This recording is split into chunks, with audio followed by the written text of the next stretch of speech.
Make sure you download the Woodward Sports app in the App Store and the Google Play Store today. Take Woodward Sports with you wherever you go and listen live on your phone or mobile device.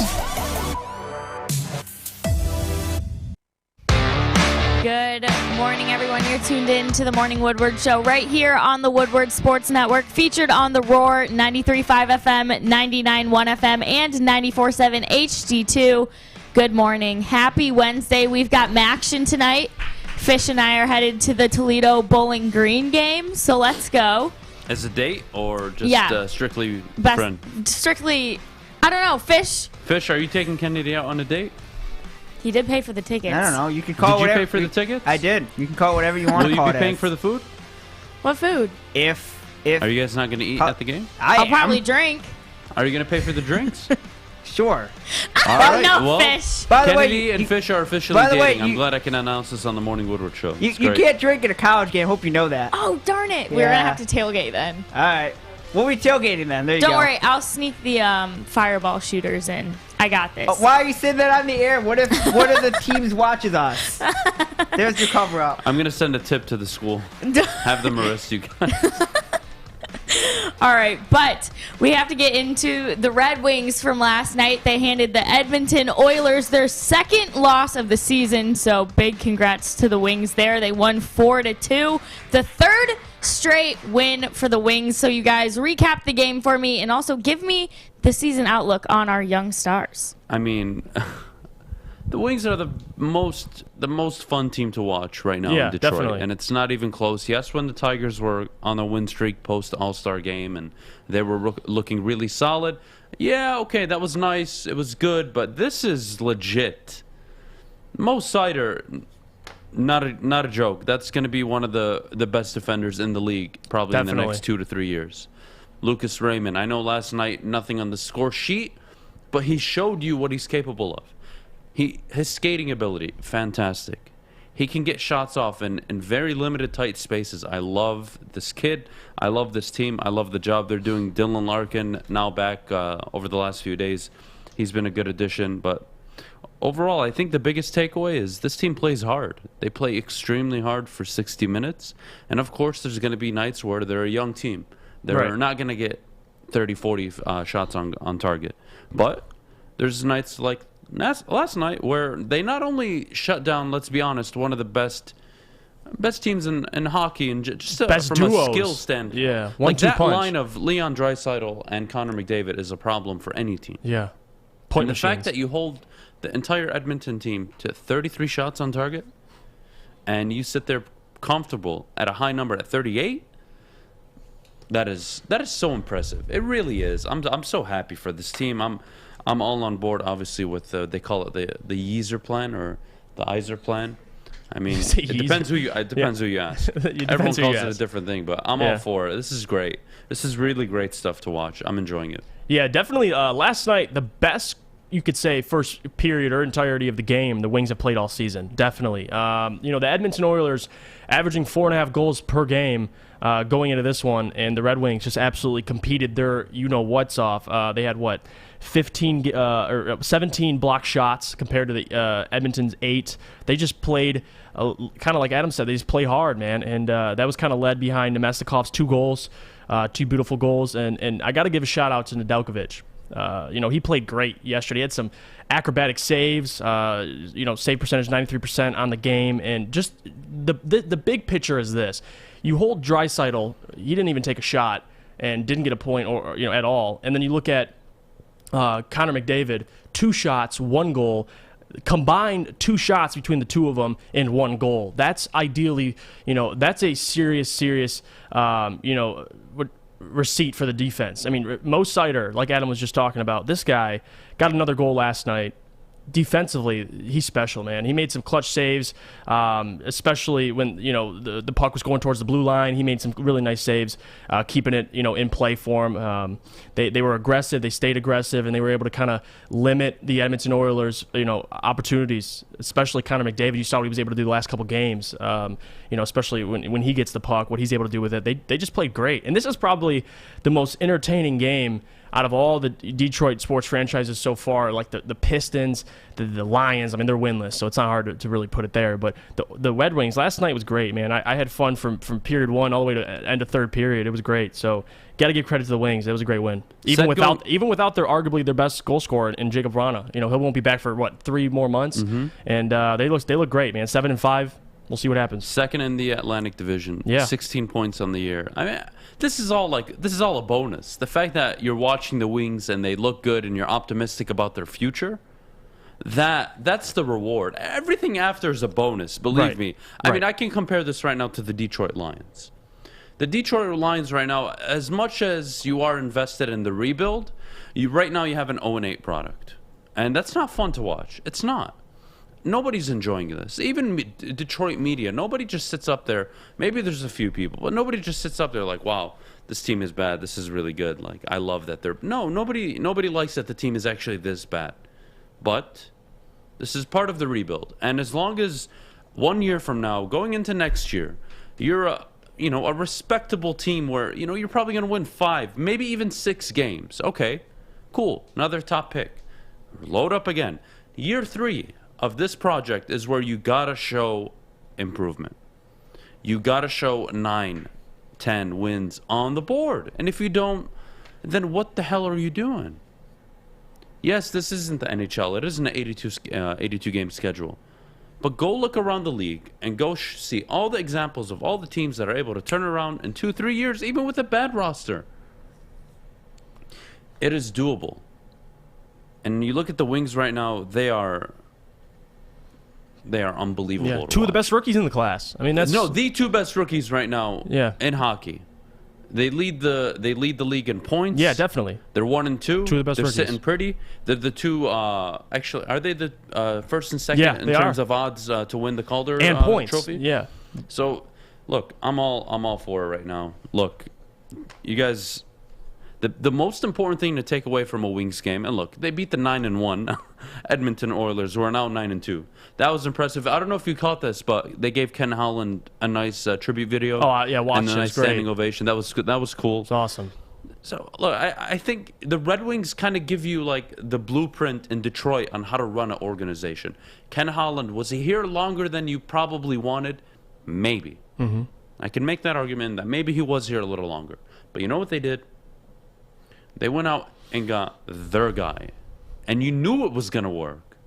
Why? Proven track record. What Steve Yzerman did in Tampa Bay. And then you go out and get him in place of Ken Holland. I mean, guys, that is management. That is a structured organization. And if you can replicate that on 2, 3, or all the teams in the state, you're going to enjoy your times in the near future. So hopefully the Lions got it right with Brad Holmes and Dan Campbell. It's going to be a rough start, obviously, like we've seen. But who knows? Who knows? I think everybody's confident right now in A.J. Hinch. We can all agree. Definitely. And then regarding Dwayne Casey and the Detroit Pistons, a little early. They don't look great. But the schedule's going to lighten up over the next 15, 20 games. Yeah, Cade will get his legs under him. Let's see what they're capable of. Cade get his legs under him, coming off an ankle injury. Let's wait and see. And if midway through the year they are just absolutely god-awful, well, then you can start asking questions. But right now, I don't think it's appropriate. Kennedy, I know you're a big Red Wings girl. I am. All right. You got to talk to me about the energy in LCA. Oh, okay. I think they heard me when we first started talking Red Wings, I think before their home opener. And I was saying that I miss, like, aggressive hockey and that I felt like the league had been missing that a little bit. The Wings are bringing it. They're playing aggressively. They're playing fast. They look really good. So I have really no complaints, especially for it being such a young team. So, yeah, no complaints from me about the Red Wings at all. Anytime Bertuzzi, he could take 4 shots, not make a single one, and you still win 4-2 to the best team, arguably, in hockey. I mean, take your hats off to this team. Good job. I mean, you saw the Kevin Holland interview when he was talking, and they asked him directly about Yzerman. He was like, listen, he gave his sort of advocacy, his +1, if you will. And listen, I think Yzerman way ahead of schedule, number one, and number two, I can't wait. We're going to rank all the Detroit franchises, but I'm sure everybody already knows the answer. Who's number one? And it's fun to watch them. I see a lot of back and forth in the chat about Ken Holland, his time here. Was it a good ending? Was it too long at the end? Yes, in the 90s, he was an absolute killer. The way they were scouting out in Eastern Europe, Northern, Western Europe, it doesn't matter. They were getting players that nobody in the NHL was getting. And, of course, there was no salary cap, so they were able to spend more, and the Illiches were super, super invested in the Wings. Great. Right. The salary cap is introduced after the early 2000s. Ken Holland now needs to rebuild this team or retool it, maybe is a better word for it, and he struggles in the draft. Makes some poor contract decisions. Right. That's fine, guys. This is a GM that had a 15, 20-year track record of nothing but good for you. A 5, 6, 7-year stretch where, it wasn't the best. But you know what? He left on good terms. Yeah. And I think that more than anything is what you walk away with. Every time Ken Holland will step into LCA, it'll be a nice standing ovation. People treat him well. This guy delivered special moments for all of Detroit. That can never be forgotten. This isn't a guy like, let's say, a Bob Quinn, who just shows up, makes a mess, and leaves. Yeah, Holland has 4 cups. This is a guy that rode with you during the good times and the bad times. Right. And I think that at least needs to go somewhere with fans. If you want to criticize, his ability to draft, I'm all for it. I can agree with you 100%. He wasn't the most skillful GM in terms of drafting, acquiring capital, trading away a lot of his capital, really trying to load up and get this team always back to the cup. But there just came a point after 2010, 2011 where you were just like, we need to really rebuild. And I don't think Ken was the guy to lead that project. And, of course, time went on, and then eventually Yzerman became available. He joined, and he became the GM. And I think it's been nothing but great times since. Yeah, 100%. And especially look at the the fact that, Yzerman is the man for at least recognizing talent. You saw what he was able to do. 4th overall pick, hits on Lucas Raymond. Mo Seider, hits on Mo Seider. 2 of the best rookies right now. Got to applaud the job he's doing. I mean, if not the next couple of years for the Wings, man, it's gonna be great. The real thing is, am I going to be wrong on my prediction this year? Because the Wings right now, I can't put a mark on them. They're beating good teams, but they also will lose to an okay team. They're streaky, but I love it. They're entertaining. Last night, if you're at Little Caesars Arena last night, you hit gold. That was the game to go to, and the crowd was electric, man. When Nemestikov scored the first goal, it was insane just to see that environment. So hopefully we get to see a lot more of that, and I'm excited. It's going to be great. Yeah, Yzerman definitely has us covered on the Wings, doing a great job. We're seeing a lot of similarities to what he did. Yes, and I knew it. I mean, he did. We watched what he did with the Lightning, and now it's our turn again. It's so easy to say, "Oh, he did it there; he'll do it here." But honestly, but no, like he what really he did will. in Tampa Bay was like legit. Yeah. Kucherov was a 2nd-round pick, guys. Look, I think the best way I can describe the Detroit Red Wings this morning is I'm just happy. Mm-hmm. I'm genuinely happy watching them. I'm happy seeing that they lose or win. I don't care, because it's just fun again. The Pistons, hopefully they get there. The Tigers, hopefully they get back there. And the Lions, we don't need to go there right now. But you hope in the near future that the Lions aren't a football team that just disappoint you whenever they get the chance to. And if they can turn it around, and we're all rooting for them, and you all hope that they do get there, then great. But right now, the Wings are the prime example in Detroit. And if you're anybody in the city, the Wings will put a smile on your face. That is right. Something else that puts a smile on my face, college hoops. We'll talk about it when we come back. But first, our friends over at Northwestern Tech. Yeah, listen, Northwestern Tech, great opportunity for anybody that's looking to go to a trade school, and I have one in mind for you. Come over to Northwestern Tech. You can start a new career in an industry that is always essential, the heating and cooling industry. Learn more today by visiting northwesterntech.edu. Hi, I'm David Hall from Hall Financial. Did you know mortgage rates are still at generational lows? If you haven't refinanced your home loan yet, there's still time. Now is your second chance to refinance. You could lower your monthly payment, eliminate credit card debt, or even take cash out by using your home's equity. Call Hall Financial now to get started with your free 5-minute mortgage review. 866-CALL-HALL or chat with us online at callhallfirst.com. Welcome back, everyone. Happy Hump Day. We're getting into some college hoops. It's college basketball season is my favorite season in the world. Nothing better than March Madness and college basketball, let me tell you. But Michigan State had their first game of the season last night against number 3 Kansas and lost 87-74. Listen, I'm not that nervous about Kansas is a great team. They are a basketball school.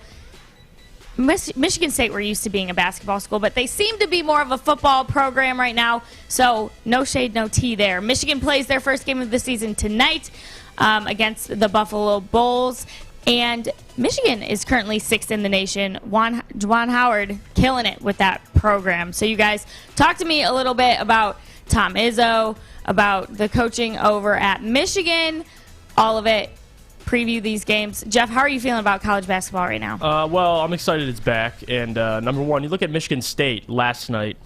Yeah, they lost to a third-ranked AP Top 25 before the season team in Kansas. Michigan State wasn't even on that poll.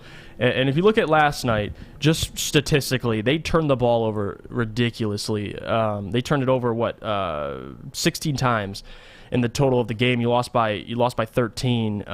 Those turnovers matter, and Tom Izzo preaches that to his players. And this isn't the same. This isn't Cassius Winston. This isn't Miles Bridges. This is a very young Michigan State team. With they just got their freshman Christie, who I'm excited to see more of. 5-star recruit. Tom Izzo lands him. He's 6'6". He's probably going to go in the draft this year, if not next year. But the really only positive thing I could take away is between the two schools, this isn't going to be Michigan and Michigan State football. This is going to be probably Michigan basketball and Michigan State basketball winning a couple of games, stringing along. But it's tough. Michigan, I'm excited to see. They landed a bunch of top 5 recruits, power forwards, centers. They got a bunch of big men that Juwan Howard's looking to put on the floor. And you saw him in the scrimmage games before the season. When Michigan plays the little scrimmages, and it was fun to watch. So I'm excited tonight. They take on Buffalo. So that's what I'm excited for. Michigan State falls to 0-1. You can't sweat it too much. You lost to a really good Kansas team, third ranked in the AP Top 25. So at the end of the day, it is what it is. I think State. I'm not going to sit here and say they're going to, go on the run in the tourney or anything like that. I think Michigan is the team we should be looking at, and we'll see tonight what they are able to do. Yeah, I think what really. Look, if you look at the box score between Kansas and Michigan State, you'd say, oh, wow, Kansas, they took care of business. It was pretty easy for them. Michigan State was really competing throughout. I think what really cost them at the end of the day was they shot 56% from the free throw line. Got to hit your free throws. Yeah. You left points on the board. Yes, you lost by 13, but I make the argument if you make 85% of your free throws, yep. Well, it's not a double-digit game. You're probably down by 5, 6, and then, one possession really swings momentum. You make a big defensive play. You go down, hit a 2, 3-pointer, and then you're only down 3, 4. I mean, it was a good game. I'm happy college basketball is back. State, again, early. Lost to Kansas, not a bad thing. Regarding Juwan Howard and Michigan, I think really the expectation this year, last year was a honeymoon kind of feel with Juwan Howard. Wow, we're this good this early. Oh my goodness, Michigan fans going crazy. And the disappointing Sweet 16 loss, I believe, correct, to UCLA?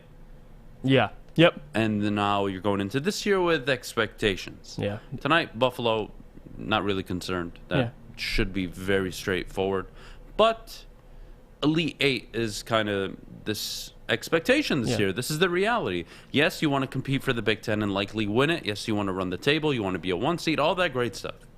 But at the end of the day, an Elite 8 appearance is probably the floor for this team. Definitely. So that's the expectation going into the year for Michigan and Juwan Howard. Get to the Elite 8, and it's a fair game after that. And this is the difference with college basketball in terms of Michigan and Michigan State. Michigan's ranked 6th in the pre-AP Top 25. They have a track record, at least last year, the honeymoon phase. Michigan State isn't even on this list. I mean, I know if you look at football, college football, neither were on the list to start, and now look at where they are now. It's just different, man. Juwan Howard, Michigan basketball is going to be the team that is going to really make some noise this year, especially. I mean, Elite Eight's the floor. I mean, that's perfect how you said that. That's probably the minimum. But I think that's the expectation. Fair? Definitely. Like if they get bounced, yeah, you're definitely looking at Juwan Howard like, huh? Again, let me add to that because it happens. It's March Madness. So many crazy things can happen. And if you look at Krzyzewski, the head coach at men's basketball coach, the legend last year.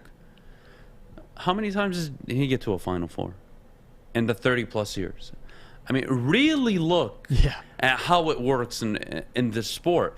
Juwan Howard is not a 5-year project. That's a 10, 15, maybe 20-year project that you're potentially looking at. So if he does get to an Elite Eight this year, and then next year he falls short in the round of 32, let's say, or he falls short in the Sweet 16 again, or he gets to a Final Four and it's all an evolution. Not every year you're going to be champions of college basketball. You're just not. It doesn't happen in any professional or collegiate sport where you just dominate year after year after year and you're winning it. It doesn't work like this. But what you can control is, in my first 5 seasons, we finished first in the Big Ten in 4 of them. In my first 5 seasons, we reached 3 Sweet 16s, 2 Elite Eights, and 1 Final Four. Okay. I can work with this. What I can't work with is any sign of, where you're taking a step back, we're going backwards, you're not improving. But Juwan Howard has home run written all over him. Yeah. Home run written all over him. And I think the excitement in Ann Arbor is probably around we're going to win the national championship or it's a lost season. That's great. And I think if you're in that position as a fan, then your program's going in the right direction. I promise you nobody in Ann Arbor on the football team is sitting there preseason saying national championship or bust. No, that happens out in Alabama, out in Georgia. Doesn't happen in Ann Arbor. That's not the expectation. It's can we beat Michigan State and Ohio State, unfortunately. And this is what I want to say too. Now that we always talk about Jim Harbaugh and what he's doing at Michigan, and is it enough? When should you fire him? And all this BS. Let me just look at John Beilein, former coach of Michigan. Great coach. Comes in the last 10, 15 years at Michigan. Has put up plenty of wins. I mean, the last 3 seasons, 2018, 2017, he was 33-8, 30-7, 26-12. And look who they replaced him with. Juwan Howard, arguably, definitely an upgrade, a high upgrade, guy who connects with his players. You do more in the recruiting process. He's a player's coach, but also X's and O's guy. They hit a home run with Juwan Howard, and that's how you do it. You go from a great coach to an even better coach and Juwan Howard, and now look at NCAA tournament appearance, and I think they're just crisping the very bottom of what they can accomplish because Michigan's got high, especially Juwan Howard there for the next 10, 15 years possibly. I'm excited to see him play, man. And kudos to Michigan basketball for hitting a home run. I'm kind of looking at State now over the next, couple years. What does Izzo do at that point? People say, is his voice getting a little stale to the players? I mean, I think Izzo's still one of the greatest, college basketball coach of all time, but it doesn't change the fact that he's almost 70 years old. There comes a time for everybody. Who do you replace him with? I think it'll be exciting because Michigan hit a home run with Juwan Howard, so I can't wait. I don't think there's an argument there, and I stand corrected. It wasn't the Sweet 16 where they were eliminated. It was actually the Elite Eight. So you're talking Elite Eight is your floor this year. Again, it goes back to the original point, but still, expectations are high in Ann Arbor, and I'm all for it. That's good. I like expectations. I like pressure. I don't like, maybe we win 8 games this year. I don't know. And if we don't, No, I like expectations. Hold people accountable. Hold your program, your professional sports team, whatever it may be. Hold yourself accountable. Elite Eight last year, great. Minimum Elite Eight this year. Not because, you're going to get fired, but hey, this is a damn good basketball team.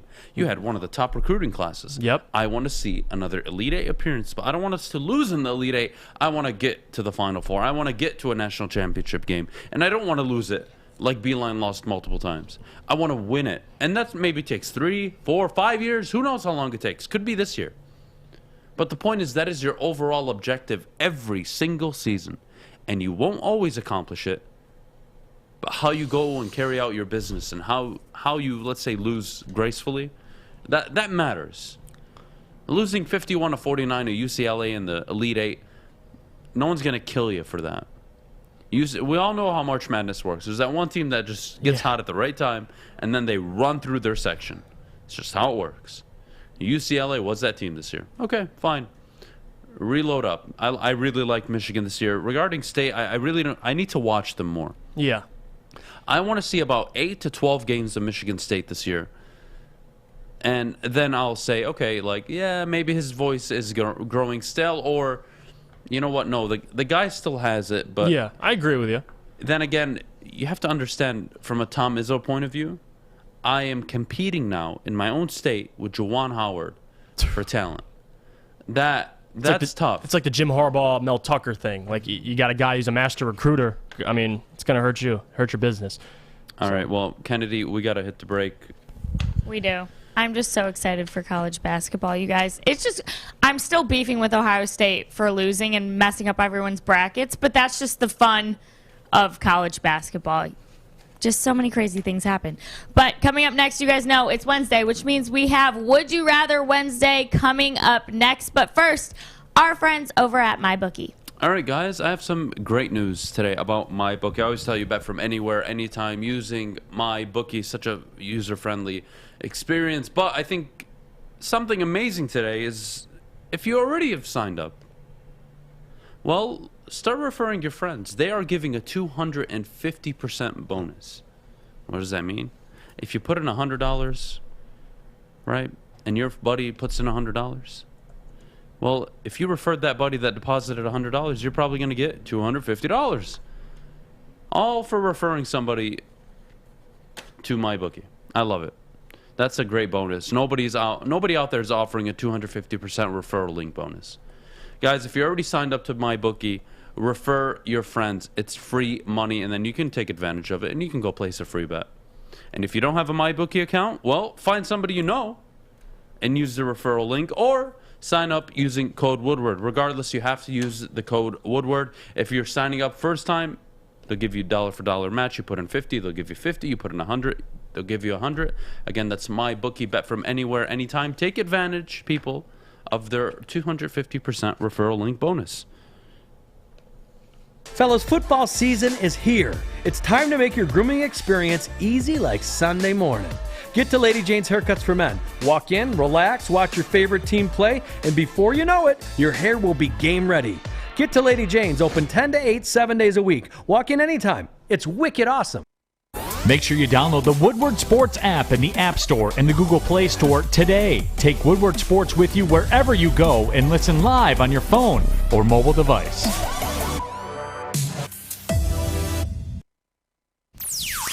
Welcome back, everyone. As promised, we've got Would You Rather Wednesday. You guys know the drill by now. The boys know how to play. Death, not an option. They have to pick one of the options I give them. Adam always tries to weasel out of some of them, but not today. All right, we're going to start off with a Lions wide receiver conversation. You guys, would you rather have OBJ or Golden Tate in Detroit, and why? Adam, start us off. I hate you. I know. Why? I had This to. will test every Lions fan, because the one someone of them will say, Odell! I want Odell! And then the realistic ones will be like, no. Give me Golden Tate. Give me neither. That's not an you option. have to pick one. I hate that. That's- This I'll happens take every Golden week. Tate, whatever. I don't know. I want him don't to, like this. I want him don't to like this mentor question at all. Amon Ra. I want him to mentor the guys. Odell is not mentoring nobody. He's Odell. You can call him a diva, whatever you want to call him. He's going to a contender. He's not even an Yeah. option. So it's Adam. You're basically asking me, Adam, do you want Golden Tate or Golden Tate? Okay. Realistically. Like, let's say, Realistically, could- OBJ is not available, and he was Okay, never available You're for not Detroit. very good at Would You Rather Wednesdays. He's not. You're He's the taking it too worst at serious. Would You You're Rather taking it way too Wednesdays. serious. Well, realistically, Golden Tate ain't signing here either. So, you know what? Get me a 8-piece nugget from Wendy's over Golden Tate and Odell Beckham. That sounds good. I hate him. All right. Would you rather Give me Josh Reynolds. have the Lions win out after Thanksgiving, so they're taking 2 more losses, win out after Thanksgiving, or go 0-17 and secure the top draft pick? You're answering this first, not me. You can answer it. Go ahead. I want the Lions to win. No, I'm just joking. No, I want them to lose. Get the number one overall pick. What is this, a moral victory, Adam? What do you? Wait, whoa. So you're talking if a professional team went off and won 7 straight games, that wouldn't be impressive? I'm not saying it's not going to be impressive. What would you want? Wouldn't you? Wait. I'm being serious right now. Wouldn't you prefer to see like, oh wow, this guy is taking this team on a 7-game win streak? Holy crap, we have a heck of a coach. Listen, if they win out, like that is impressive. But I don't care. No, it is. I'm not going to sit here and argue with you. It's not impressive. I'm just sitting here and saying, listen, we're a bad football team. We can win 7 straight games. It ain't fixing any glaring issues. I agree. We need the number one overall pick. I prefer to go 0-17, but I think that's actually like interesting. Well, yeah, if they pull that off, like that is. I mean, you talk about taking rags to riches. That's exactly what it is. Like taking this really bad roster, injury-riddled roster, and winning 7 straight. I mean, it's not going to happen, but I prefer the top draft pick. That's it. They've earned it. They've sucked for 8 games. Let them suck for another 9, and let's go into next year and rebuild, retool in the offseason, make some free agency moves. I'm not talking high-profile moves. I'm talking the ones that go under the radar, those impact players that you need on your football team, and then have a damn good draft. And if you can do that, well, next year we can talk about winning 5, 6, 7 games. Yeah. But this year it ain't happening. You're probably winning 1 or 2. It is tough because you want to say, let's say they go 7-10. That's just impressive if they do. Yeah, you look at Dan, you're like, okay, and Anthony Lynn, whatever, all the coordinators and coaching staff, you're like, did a pretty good job. Guys, in hindsight, yes, winning 7 games is pointless. I totally agree. 7-10 is pointless. I totally agree given the situation. But the point is, if I offered you a coach, forget all the context. If I told you this head coach, year 1 with this roster, is going to pull off 7 straight wins, you'd look at me like, you're crazy. And this is crazy. It's not going to happen. But the conclusion you would come with is, oh wow, we have a coach. This guy can make it work with basically nothing. He can turn water into wine. Well, what happens when I give him a fresh bottle of champagne? What's he going to turn that into?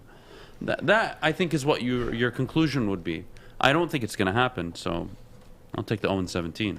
But it would be damn impressive. And the bad part of that whole equation is, what do we do with Jared Goff if he wins 7 straight?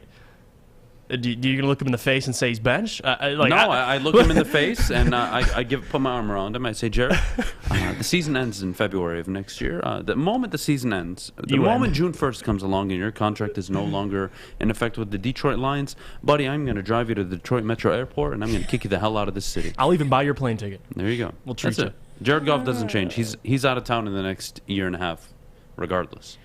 When his contract is done, he is done in Detroit. They are not re-signing him. They're not keeping him as a backup. They're not keeping him as a practice squad quarterback. How about that? They're not keeping him. He's done. He can go get a job somewhere else. Detroit's not it. That's it. Move on. All right. Ready for this next one? Yep. All right. Pay attention. Your favorite team needs points.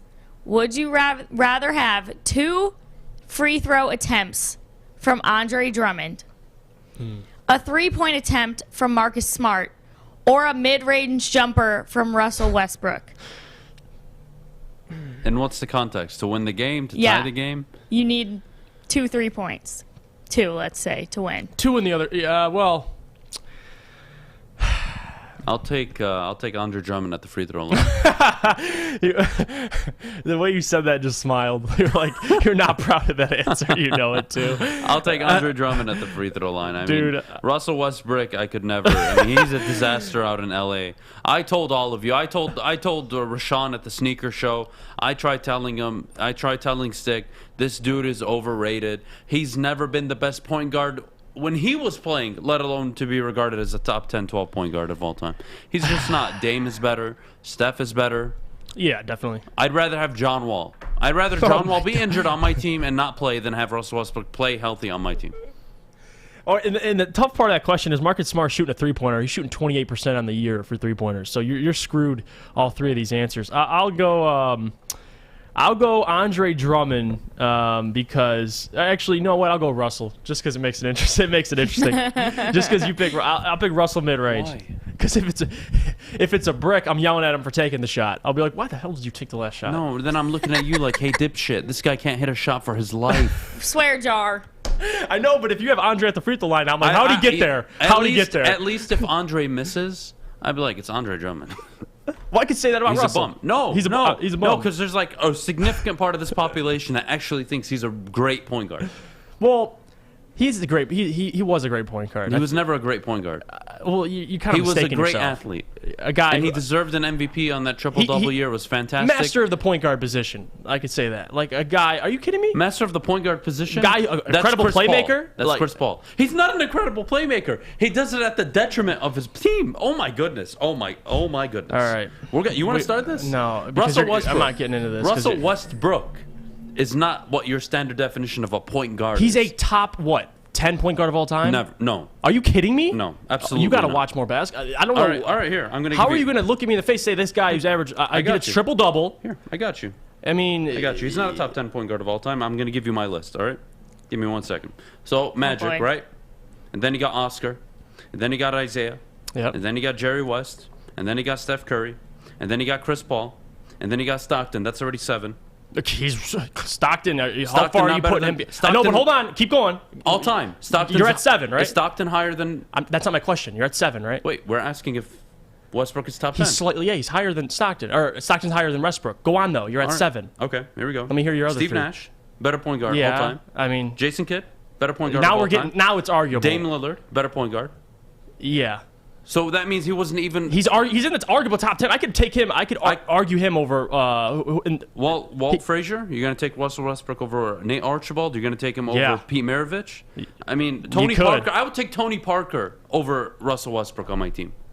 I would take Chauncey Billups over Oh my God. Russell Westbrook Okay. on my well, team. I get I love Pistons fans Chauncey. would. It's not a Piston- it's not a Piston I love thing. Chauncey. I get it, but like Him at the and same Kyrie, time, I don't want to talk about them. They're just average. No, they don't result in winning basketball. You But play we're basketball not to talking win. about. We're not talking about what individual player contributes to winning He's not basketball. a top You're a 10. He's talent. not- okay. You're a point guard. He's You're a top overall 10 talent. A But point guard. overall, he's a top 10 talent overall as a point guard. Talent. That doesn't mean he's the 10th best So there's or different 9th rankings. best The talent, the wins. No. Like The what best do you? overall point guard. He's top- He's not top 10. He's Top not. 11. I mean, what are you arguing at this point? Maybe 14 or 15. Okay. I mean, And you're dropping him 4 Adam, well, he's spots. still top 14, 15. That's not an argument. Look at the guy. You could easily he is argue- overrated as hell. He is not a great I'll give point you guard. overrated, but you're sitting here and discrediting what the body of work he's put in. I What mean, body listen, of work? Triple doubles? Are you serious? Triple doubles. Playing. Okay, listen. We can at least respect the fact that he plays hard and he is not efficient. I played hard in middle school playing basketball. There's no one in the NBA that plays as hard as Russell Westbrook. I don't know what you're. What the hell does that do for the team? I'm not arguing, but Adam, you're missing the it's a team point. You're sport, missing man. the point. You're missing the point. The dude played with. I'm talking the dude about played with Paul George, James Russell- Harden, Kevin Russell Durant, and couldn't figure it out. Russell Westbrook, as an individual talent, plays hard. Now, does it contribute to So winning? was Derrick Rose. No. Derrick Rose was one of the greatest He talents. blew his athletes. knee out. I know, So but I'm that's saying. that's sad. Russell Westbrook's never had a dangerous injury like that. He's been sustained for 13, 14 years. Yeah, sustained and had the same sustaining production. and regressing his basketball team. That's what he's done. I don't care. I don't give a. I mean, that's the whole I point, don't though. give a. I'm not going to swear, but I don't give a flying you know what about the basketball team, Adam. We're talking my about goodness. individual talent. He's top 12, top 10 of all time. So Whatever helps you guys feel better. Whatever. He's not a great point guard. He just isn't. That's your And opinion. if you guys watching him the last 7 years, forget LA right now. The last 7 years tells you everything. We're on the same page in terms of what he does for a basketball team if they're going to win a championship or not. He's not going to help the Lakers. He's not helping them. So But how the hell can he be regarded as one of the greats? because he's as a great talent, what he's able to do Derrick with Rose OKC is just as good of a talent. Fair?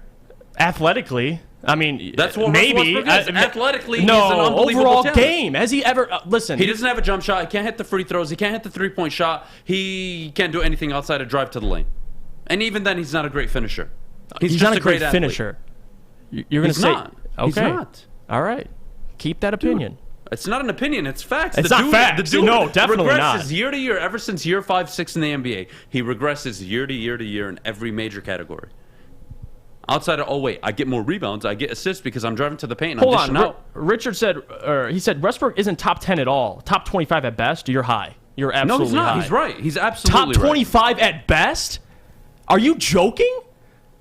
Are you guys actually He's a top- joking? he's Like, a top- is he's a top Ashton 20. Kutcher about to come out and say I'm pranked? He's like, a is top- this actually? he's a top- Are you he's a top- joking? He's a top 20 point guard. Top. He's top 20.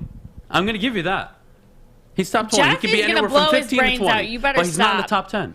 He's nowhere near the top 10. He's somewhere between 15 and 20. I don't care what you want to make the argument for. Okay. we'll just move to the next question. Okay. I wouldn't say he's right in top 10, but top 25 is ridiculous. But anyway, move on. I was not ready for that question to spark such a heated argument. I apologize, everyone. No, we're giving Westbrook a pass because, he's so gifted athletically, which he is. Well, and, pass oh my for God, what? he plays hard, but he doesn't help you win basketball games. He doesn't. But, okay, Don't we play the game? Allen Iverson, for all the crap he gets, you know what he did do? He took a really bad 76ers team to the finals. He did that. It's not just because he was so good with the dribble, the jump shot, all the slick moves. He was such a great watch, the jersey, the swag. It wasn't just that we revere him as one of the best. It's no, he actually delivered on the court. Russell Westbrook in a modern NBA, where there are more possessions, teams that are taking shots quicker in the shot clock, is putting up more points, rebounds, assists than all these players, sure. But he's not playing winning basketball. Yeah, we're not arguing. I'm not going to argue with you. How can my point guard be one of the greats of all time if he's not delivering on his key responsibility? So want to go through all the point guards in the top 10 and see he's winning, he's not, he's winning, he's not? Like, that's not what every point guard I named has accomplished more than Russell Westbrook. Yeah, through 9 people, 10 people. Through 12 or 13. I went all the way to freaking Tony Parker. Okay, listen, Tony Nate Parker, Archibald. of course, big part of the San Antonio Spurs. I'm pieces-wise, individual talent-wise, Russell talent, Westbrook, he's one of the greatest and talents Tony ever. Okay, that's my argument. What the hell is talent, man? Talent doesn't mean shit. I get okay. That's your opinion. Talent it's not doesn't my mean opinion. It doesn't result talent in anything. doesn't mean if SHIT. talent was everything, Andrew Wiggins and Zach LaVine would be the best basketball players in the NBA. What does that even mean? Because they were gifted athletically. Are you joking? You're putting Andrew Wiggins. Don't pull a double standard with me. You can't. Russell Westbrook is so athletic. You're going to sit here and say just as you athletic. pulled out of your ass Andrew Wiggins and Zach LaVine as the two coming into the NBA. Andrew Wiggins was revered as one of the greatest athletes coming in. Yes. But that doesn't. I'm not talking about athleticism. In terms of talent, like what are you doing on the basketball floor? Yeah, I'm talking about winning. Westbrook ain't doing much right now, and he hasn't been doing for years. But regardless, Kennedy, go. I need that flag to throw at you guys. We have to go to break now. Glad that was so soft. Don't throw it at me. I get scared. Don't throw it. 4. Okay. Good catch. Anyway, we will talk about where OBJ should land when you guys come back. But first, our friends with the best defense at Guardian Alarm. All right, talking about who defense. doesn't play defense? Russell Westbrook. So does a lot of other point guards. But anyway, going on. Guardian Alarm gets it. Good defense on and off the field helps you feel secure. Guardian Alarm has state-of-the-art technology that helps you feel safe, all with 24/7 local monitoring. Guardian Alarm has convenient features that let you check in on your home, control lights and temperatures, detect smoke or carbon monoxide. It will even let you lock and unlock your doors. Call 800-STAY-OUT today. That's 800-STAY-OUT today. Adam. Guardian Alarm has been trusted for over 90 years at keeping families safe. Tony is a third-generation logger that has a simple, practical approach to life and work. That's why his Coast DX342 knife is perfect for him. The stainless steel blade is rust-resistant and made for all-weather use.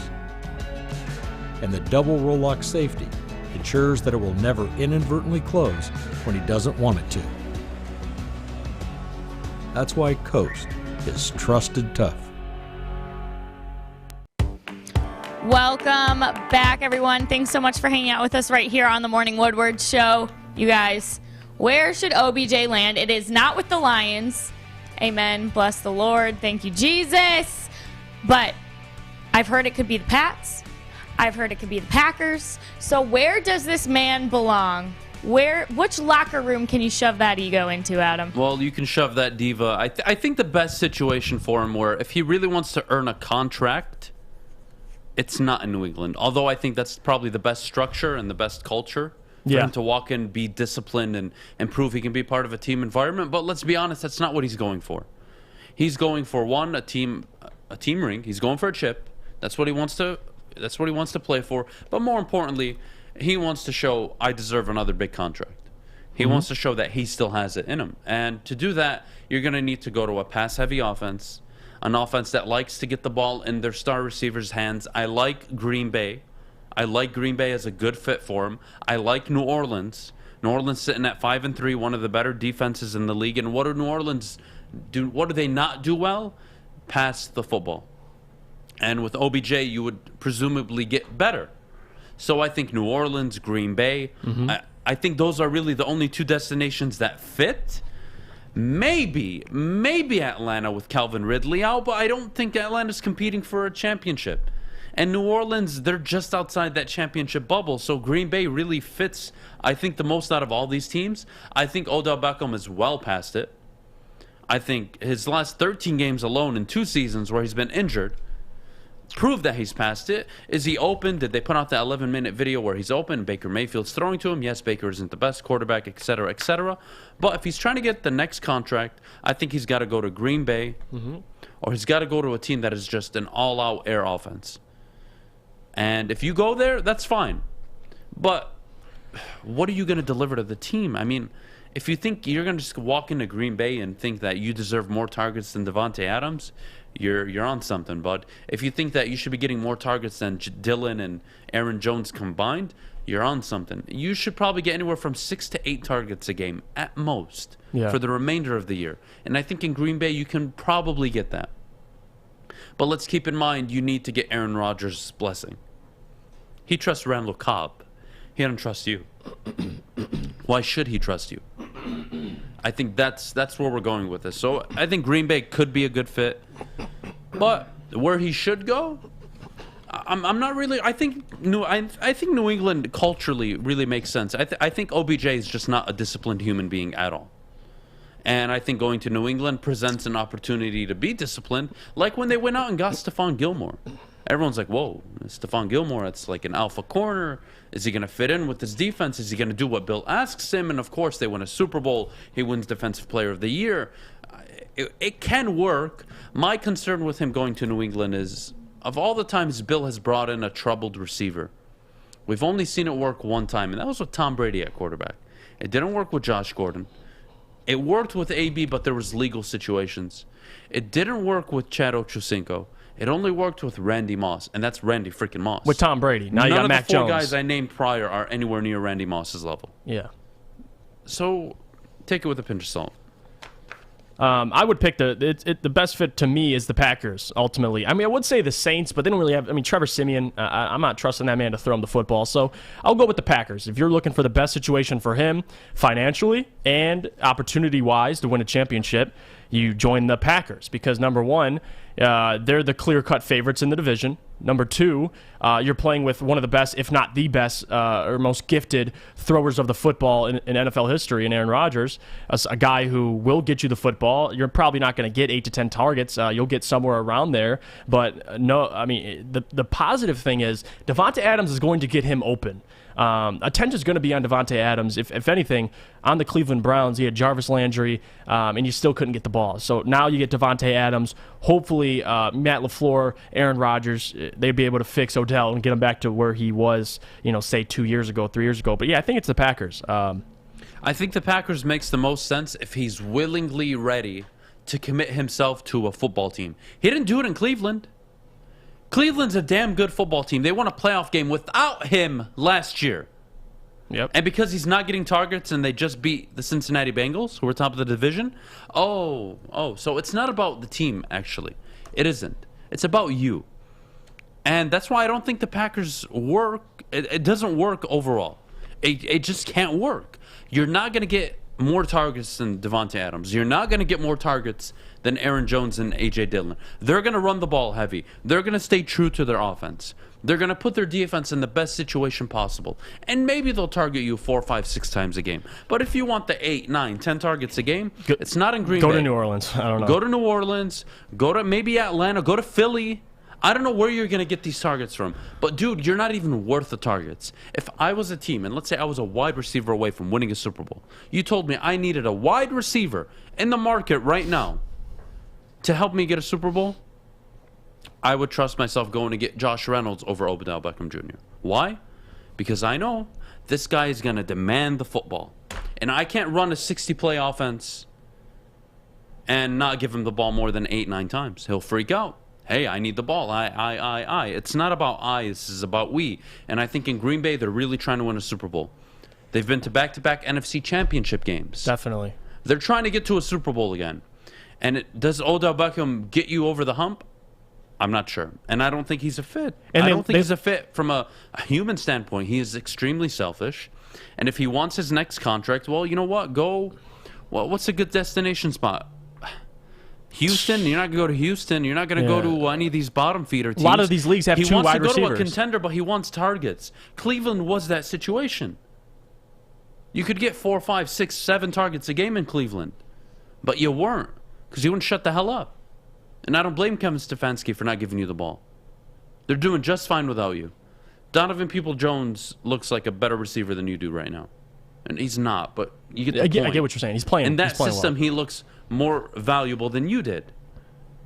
So wake the hell up, Odell Beckham. Pick what you want. You want to go to a contender? You were already on one.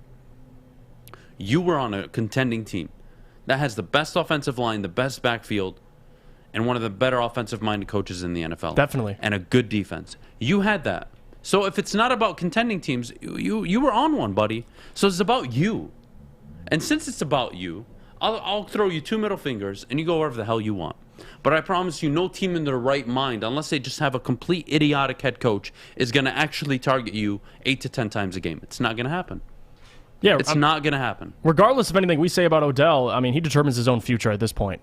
Sign with my pick would be the Packers. Even in New England, you think Bill Belichick and Josh McDaniels are going to sit there and say, Mac Jones, rookie quarterback, playing exceptional right now. Hey, just a FYI, you better get this guy the ball 6 to 8 times a game. Mac Jones will be like, well, I need to go through my reads, my progressions. Right. It's a rookie. That's not what you've been teaching me. He's not going to New England. I don't know where the destination is. Could it be the Rams? I don't see why the Rams would even consider it. I think they have something special going on with Robert Woods and Cooper Kupp and that offense. But I don't see the fit anywhere. Arizona? DeAndre Hopkins is out. They got a lot of wide receivers, but do you really want to bring in Green. that mess of a character, which is what he is? Can J.J. Watt and Kyler Murray, Cliff Kingsbury keep him in check? I don't know. But you're not giving this guy 8 to 10 targets a game. You're just not. So what in the hell is the point? I don't understand it. He wants to go to a contender, but he wants targets. Shut the hell up, man. That makes no sense. Saying I want to go to a contender means I'm willing to sacrifice myself for the betterment of everybody around me. Odell Beckham has proven he is not willing to do that. Yep. Why the hell would any real organization, any legitimate team, consider grabbing him? Maybe Baltimore? Last I checked, Rashad Bateman's had a coming out party the last 2 weeks. Mm-hmm. He's been looking good. And in Arizona, Rondell Moore. I mean, he's looking good. There's Christian other guys. Kirk, they're just fine. Yeah. Do you need this headache that we call Odell Beckham? I don't think so. So we'll see. We'll see. Kennedy, what do you think of the situation? I'm not sure. I don't think it's realistic that he's going to go to a contending team and get the targets. No, what the hell he's not going to want? get the targets, and then he's going to be back in this exact same situation that he found himself in Cleveland. So, sounds like a lose-lose for OBJ in that he probably should have just kept his mouth shut, in my opinion, because the Browns organization is not a bad place to be right now, in my humble opinion. But you guys, it's almost that time, so I need to tell you about our Woodward Sports Turkey Games to compete to win 2 front row tickets to the Thanksgiving game. How exciting. All you have to do is listen and watch Woodward Sports at 9 a.m., noon, and 3 p.m. during all of our live shows. That is when we will be entering people. And all you have to do is win 3 games, red light, green light, egg target toss, and the honeycomb challenge. And then you're all set. You get 2 tickets, front row tickets at that, to the Thanksgiving game. So you guys, it's almost that time. Make sure you're sticking around for 9 a.m. All right, when we come back, we'll be getting to the talk of the nation right now, those college football playoff rankings that came out last night. We'll get to all of that when we come back. Hi, I'm David Hall from Hall Financial. One mortgage myth we hear all the time is having to choose between a 15 or a 30-year fixed term. At Hall Financial, we offer the modern mortgage to create a flexible term that fits your unique financial situation. Our team of mortgage experts are available 7 days a week to review your goals and customize a solution for you. Get started today with a free 5-minute mortgage review at 866-CALL-HALL or chat with us online at callhallfirst.com. Welcome back, everyone. As promised, the second round of the College Football Playoff Selection Committee rankings have been shared with the world. And I was a few cocktails deep last night while they were coming across my screen. And, Get to the point, damn it. you distracted me. I was shocked. Michigan has been ranked over Michigan State. That's the big wahoo of the town right now. But I'll go through the whole thing. Georgia still sitting pretty at number 1, then Bama at 2, Oregon at 3, The Ohio State University at number 4, IO, Cincy at number 5, Michigan, then Michigan State at 7, which makes no sense, but whatever, it goes on. Oklahoma, Notre Dame, and Oklahoma State. Boys, your thoughts? All right, so when we did our rankings 2 days ago, I had Georgia 1, Oregon 2, Bama 3, Ohio State 4. I have no problems with the top 4. I think they nailed it 100%. I think that's the only top 4 you could have came up with after this past week in college football. Here is where I get really, really angry. Cincinnati, congratulations. You're number 5. You control your own destiny. Basically, if one of the top teams, in which they will lose, one of these teams in the top 4 will lose. Bama still plays Georgia. Yeah. Oregon still has a few games on their schedule. Ohio State has Michigan State and Michigan still. Someone's losing, which means the committee, you are rewarding Cincinnati for winning at home 28-20 against, let's be honest, one of the best teams in college football, Tulsa. It's their whole season, ding ding, not just one game. They barely skated by Tulsa. They've looked awful the last 2 weeks. They played a close game against Tulane. It was 15-12 late in the third, going into the fourth. And we're rewarding this team because, what, they have one good win against Notre Dame? Go Irish! They don't even have Notre Dame in the top, what? They don't even have them in the top 8.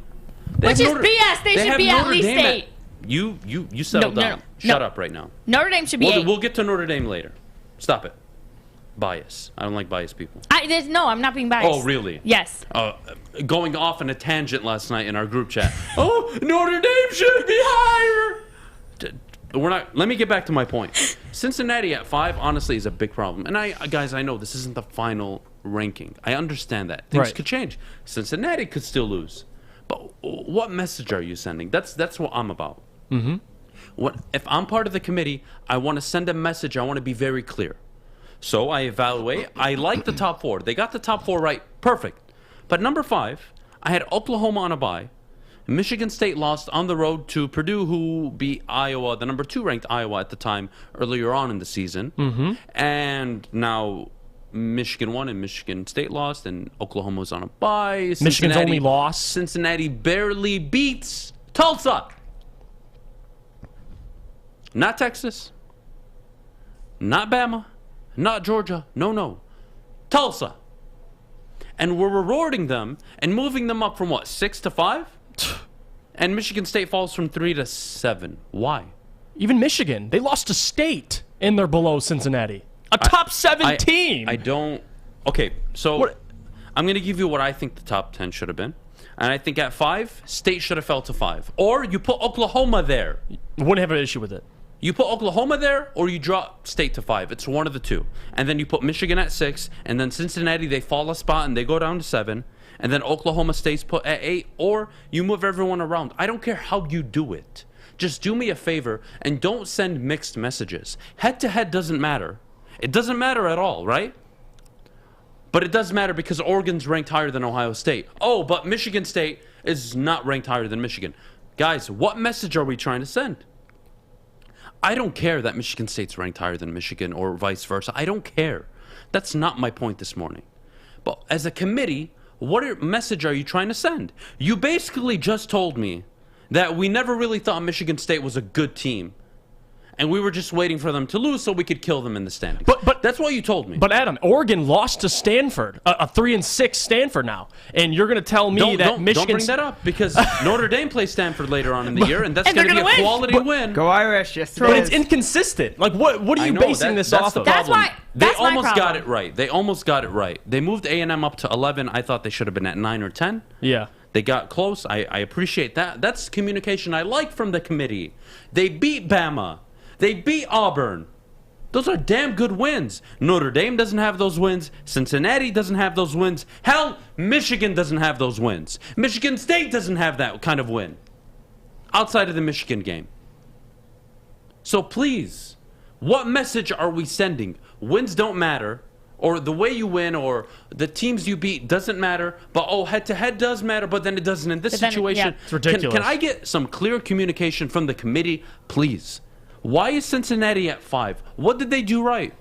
They were a quarterback decision away from potentially going into overtime against Tulane. The quarterback had the touchdown on the option keep. Yep. He went down to his knees like an idiot at the goal line. You're going to reward Cincinnati for barely beating Tulsa. What was the whole conversation with Cincinnati in the weeks leading up?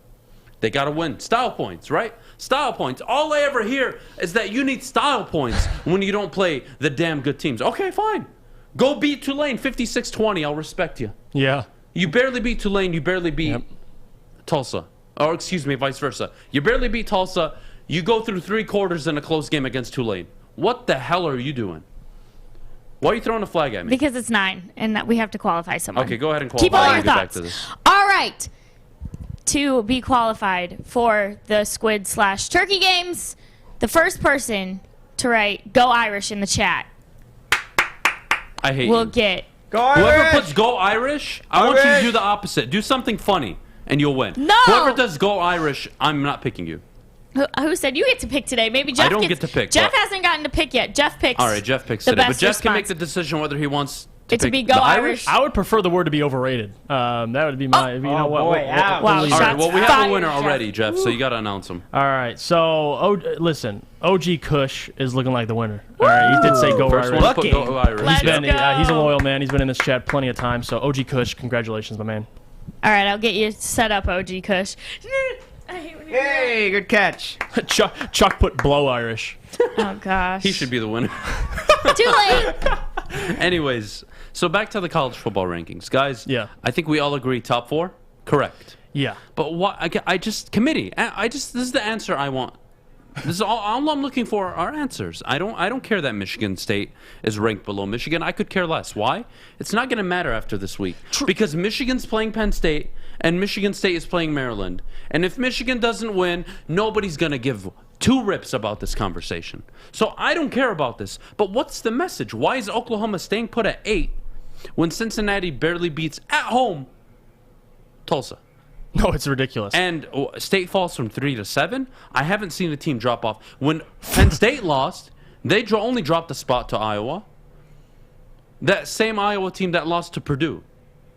So now we're changing we're changing how it works week to week. So I don't get about the committee. Just be blunt. I know the SEC is the best conference in the country. I know you're probably going to want to have 2 of them in there. I get it. Okay, fine. But do me a favor. Don't sell me short here. Don't tell me Cincinnati is the 5th best team in the country coming off an impressive win against Tulsa. And what message are we sending? can I read from the committee their quote? And not on just Cincinnati, because we're never going to get a quote on that. But let me get a quote on the Michigan and Michigan State thing. They said this. A week ago, it was discussed that Michigan might be the more complete team offensively, defensively. Every statistic, Michigan is ahead of State. But the committee certainly gave Michigan State the nod. They were undefeated. They beat Michigan head-to-head. What's different a week later? Michigan won. Michigan State lost. The discussion in the room went back and forth, but at the end of the day, we felt Michigan was a better team. Can I say something on that? Yeah. Okay, so that they are 100% right in what they just explained. Because I could make the argument after the Michigan State game that Michigan looked like the better team to an extent, but then they choked away a 16-point game, right? Bad loss. Really bad. Shouldn't have lost that game. Whatever. Yeah. Like any excuse you want to come up with, I don't care. But the point is, I think we could acknowledge the team that has the better pass rush, Michigan. Yeah. The team with the better, let's say, the better receiving core, Michigan State. Yeah, fair. definitely. The better running back, Michigan State, but the better running game. Yeah. I think Michigan has proven all year the more complete running game. The offensive line, I'm going to give it to Michigan. I'm going to give the secondary to Michigan. But head-to-head. Although neither are great. But, like, the head-to-head matters, though. But now that Michigan State lost to Purdue, who, let's be honest, is competing for the Big Ten West championship, I Yep. believe. They're up there with Wisconsin in the standings. We're going to punish State that severely? I get the argument of we believe as a committee Michigan is a more complete team than Michigan State. Fine. But do not overlook what Purdue has done this year. That was a trap game. Everybody knew it. Vegas knew it. Everybody and their mother knew it. Yeah, they talked were about only it. 2.5-point favorites going into the game. That was going to be a close game, and they lost it. It happens. Bama lost to Texas A&M. They're number 2 in the rankings. Ohio State lost to Oregon. Alabama just barely beat LSU at home and looked pedestrian. And they're still number 2. Because obviously we think so much of Alabama, but why does Michigan State get knocked 4 spots? Yeah. And Cincinnati moves up? Oh, because they beat Tulsa. I would love to see Cincinnati play Purdue. I want to ask this question, too. More complete team. All right.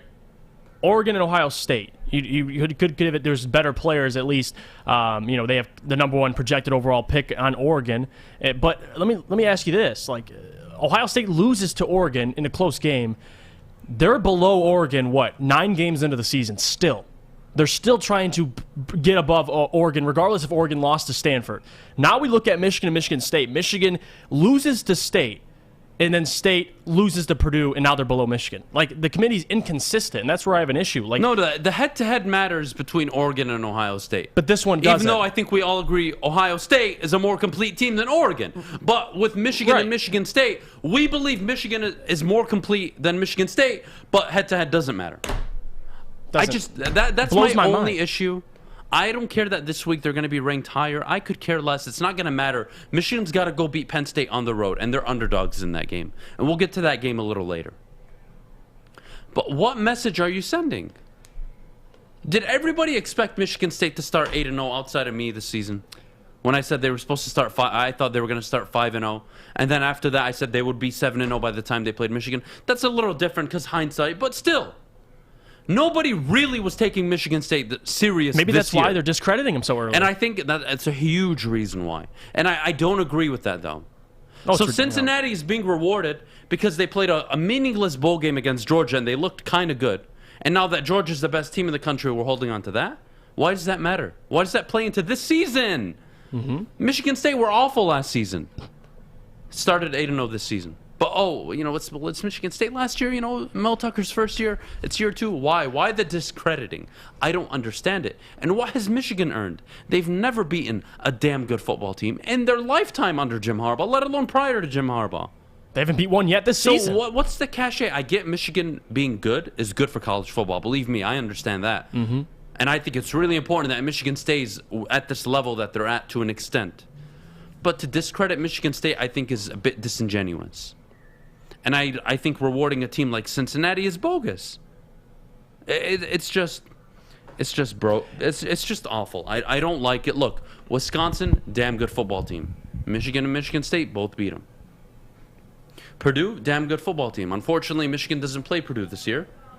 But if I remember correctly, didn't Michigan lose to Purdue last year? Guys, I just want consistent messaging.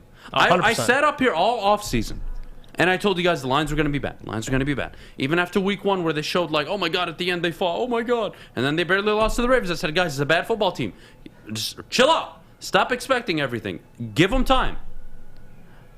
That's what I need from this committee. I need consistent messaging. If you tell me head-to-head matters, it applies across all top 25 teams. Yep. And if it doesn't matter, just tell me. And I agree to an extent with their logic that they believed Michigan was a more complete team than Michigan State even after the loss. Okay, I can respect that. But then Ohio State should be above Oregon. That's the point. Yeah. Thank you. That's all. And the three of us all have the same issue with this. Texas A&M. Oh, wait. I could make the argument. Texas A&M, a 2-loss team, should be above Oklahoma State, should be above Notre Dame. I could make the argument above Michigan and Michigan State if I wanted to be that literal because the wins against Auburn and Alabama. But I'm not going to because they have 2 losses. And teams like Cincinnati and Notre Dame kind of deserve to be in this equation, including Oklahoma. Because, you do also earn where you're at. And Cincinnati, they've won every game. I can't say anything on that. But how you win matters when you don't schedule big opponents. And if you're holding your hat on Notre Dame is a fraud program. With all due respect, they win 10 games every other year, 9, 10, 11 games every year. It's all great, whatever. Notre Dame, Fighting Irish, kumbaya. But when they play the good teams, they get shellacked. Which is what I would respect Notre Dame more if they A, joined a conference, or B, kept their independent status, but schedule an SEC team and a Big Ten team every year, and if they wound up with 10-2 every single year, I would respect that, and I would make the argument that an independent 10-2 team in Notre Dame should be over a 10-2 Big Ten SEC team. I could make that argument. But right now I can't for them.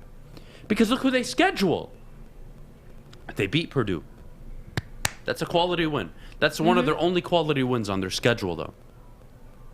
Wisconsin? UNC? Navy. What about Navy? It's looking nice, but you have to also look at the time. At the time, Purdue beat the second best team in the country. At the time, Michigan State beat the undefeated Michigan. At the time, Oregon upset Ohio State. At the time, UNC was not the team that beat Wake Forest undefeated at home. Yep. At the time, Purdue wasn't the Purdue you see now. At the time, Wisconsin was in limbo. So I want better communication. I want more clarity on the rankings, but I also don't care because after this week, I'm going to know everything. Yeah, Michigan State controls their own destiny. If Michigan wins, buckle up. It's going to be a hell of a ride up until Ann Arbor, November 27th. Yep. If Michigan State beats Maryland, which you expect them to, or if they lose, well, then you write them off. Michigan State can't lose another game.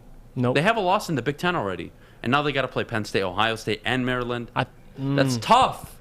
It's tough. I still think they lose to Ohio State, which is tough. They're losing one of the three, which essentially eliminates them from playing in Indianapolis. Yeah. Unfortunately, they've had a great year. But you hang your head on that. That is the likely reality. Michigan, on the other hand, you have to be objective and fair, guys. If they beat Penn State, Maryland is the only blockade in front of them, heading into Ann Arbor 10-1 against Ohio State with a chance to go play in Indy. Michigan has that opportunity, but they got to beat Penn State. But regardless, that was a lot. That was a lot. Well, it is a lot. It's very frustrating, and it makes no sense. So I'm right there with you guys. We do have to go to break, though. When we come back, we will be discussing all of the Detroit franchises, so stick around for that. But first, our friends at Folding Warehouse. All right, guys, Folding Warehouse. I am waiting for Joey to confirm when we're going to be doing this team building event. I can't wait. It's going to be so much fun. But the Folding Warehouse in Hamtramck is the home of the original football bowling pin game called Folding. Host your corporate party, team building event like we will be doing, or just come in with family and friends and have a good time.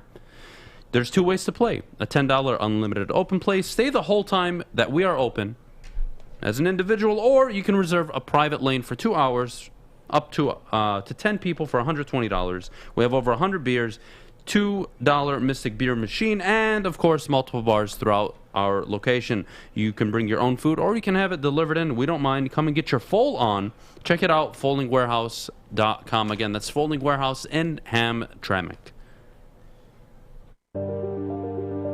I'm looking to bring on another HVAC tech right now. We are recruiting 5 to 10 techs a month. We're looking to grow and expand. Every new tech we hire is from Northwestern Tech. The hands-on training is fantastic. They're always my first call. We love hiring Northwestern Tech grads. They come out trained and ready to work. Our program is only 10.5 months, and our next classes are starting soon. So why wait? I'm looking to hire a graduate of Northwestern Tech. Northwestern Tech. Northwestern Tech. Northwestern Tech. Welcome back, everyone. You're listening to Woodward Sports right here on the Roar 93.5 FM, 99.1 FM, and 94.7 HD2. Welcome back. Now, the boys will be ranking the Detroit franchises for you. So now that the Tigers are done, the Wings, the Pistons, and the Lions are all underway in order, who is the closest to making some noise in their league? Jeff, let's start with you. Well, this is definitely a what have you done for me lately list, a list that, proves what have you shown me. And number one, no doubt. I mean, we'll start with 5 because number 1's too easy. It's the Lions. And I think this one is also really easy. It's really 2 and 3 maybe. Maybe you can have a case. But the Lions right now, not saying they're doomed, but they're definitely last in terms of how long they're going to take to get back to even. Don't say that. They have a sensitive social media team. They'll block you. Don't bother. I don't want to bring it up. And actually, I'll bring it up. I'll go there. Oh boy. So you guys, the Lions have blocked me, permanently banned me from their Reddit page. Oh boy. But I emailed them back, and all I said was, why? Because I got this email that was like, you've been permanently banned. So I replied and said, why? And that was it. And they said, please check the, some agreement. But, okay, so basically it wasn't for, I thought it was because we did Reddit roast yesterday. It is. Because the block came right after that. But they're saying it's because I posted too much self-promotion on their Reddit page, because I would post Corey's articles from Woodward Sports' website. Yeah, they're really sensitive, and that's fine. Whatever. I We're mean, look, beefing in this media game, guys, it's so frustrating. But whatever. That's not even self-promotion. I didn't write the articles. Corey did. Yeah, look. Unfortunately, they know that you work at Woodward Sports, so if anybody Why do else... they even know who I am? That's horrifying. Well, because they go on your TikTok and they make rude comments, and then when I respond to them, they get butthurt, and they tell Corey that Adam can't come down to Allen Park to ask Dan Campbell some questions. But regardless... We're not salty. It's so petty. Everything. It's so petty. I don't get it. Like... I still can't believe they commented on my personal TikTok. I find it absolutely hilarious that people can sit up here and say, oh, well, you shouldn't support the team.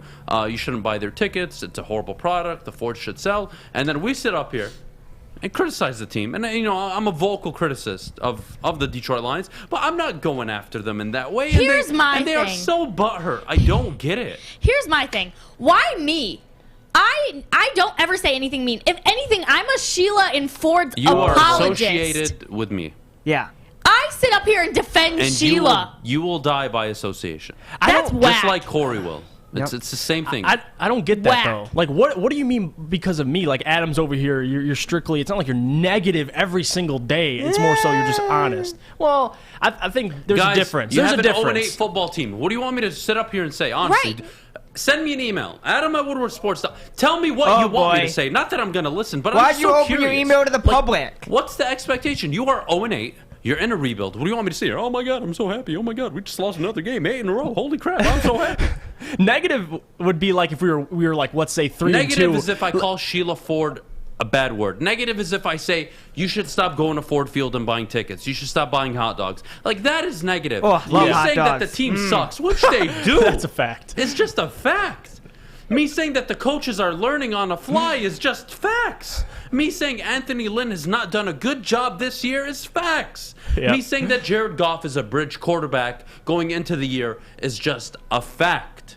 So please, excuse my French.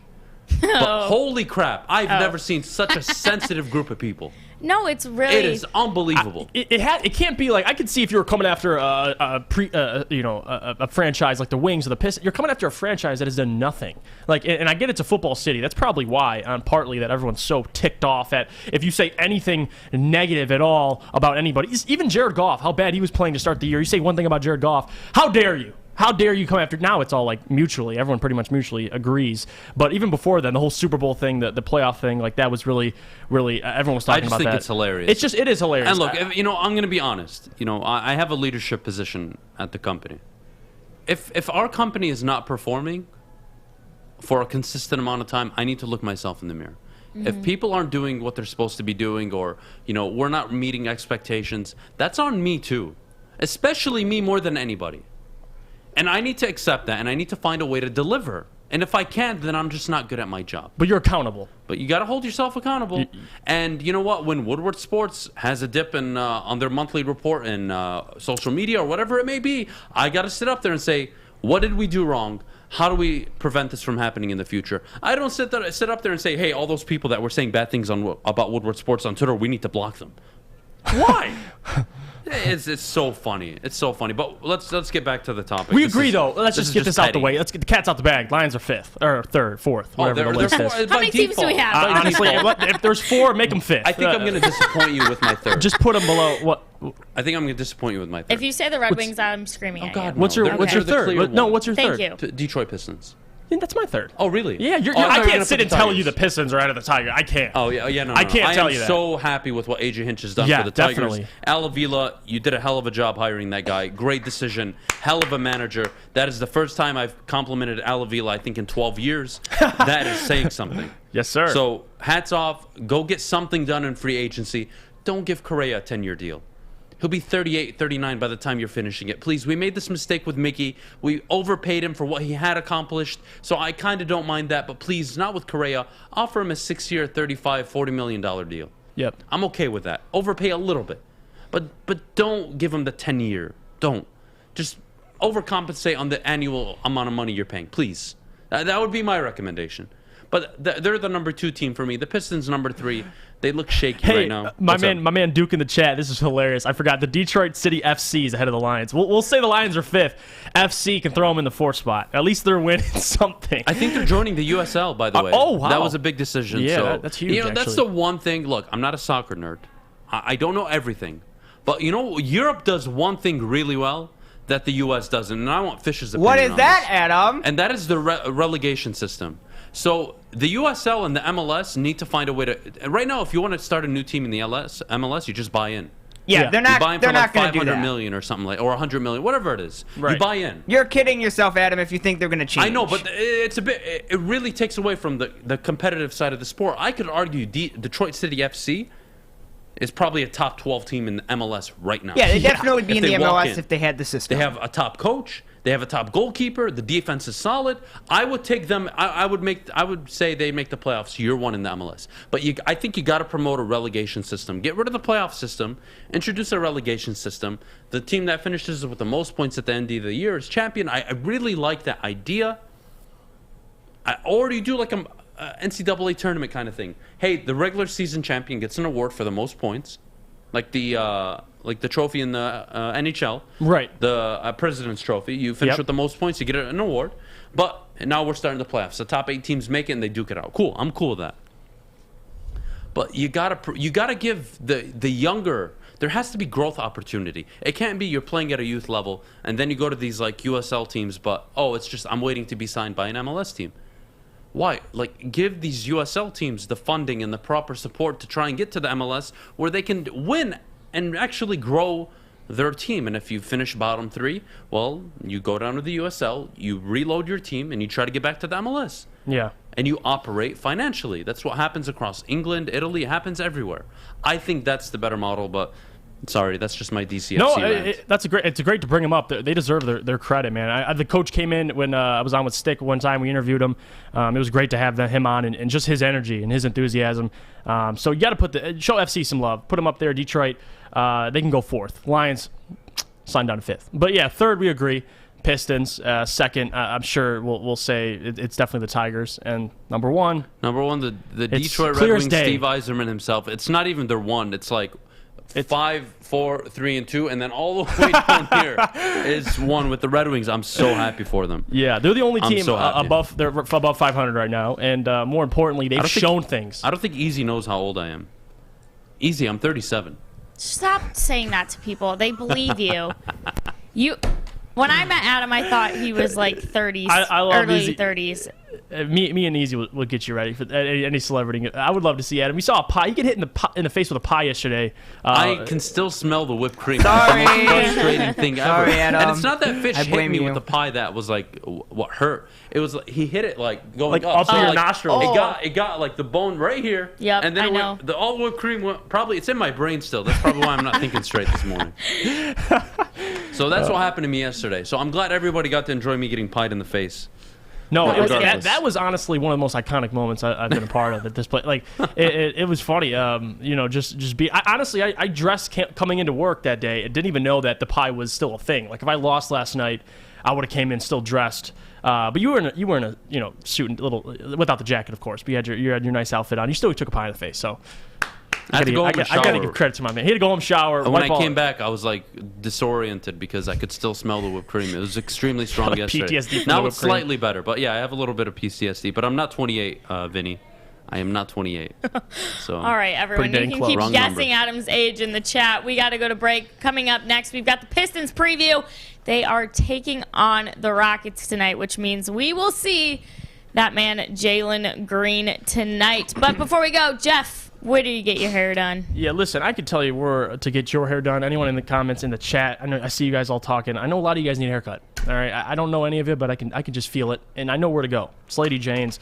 because they are open 10 to 8, 7 days a week. They're available anytime you need them to be. You come in, you sit in one of their comfy chairs, you watch your favorite sports teams on the televisions I'm looking at right now, and you can watch the Lions updates and see whether they'll sign Joshua Reynolds or not, which we'll get to that. But Lady Jane's great opportunity, man. You walk in, sign in, sit down, and before you know it, you're walking out handsome and clean, fresh haircut. Get to Lady Jane's, open 10 to 8, 7 days a week. Walk in anytime because it is wicked awesome.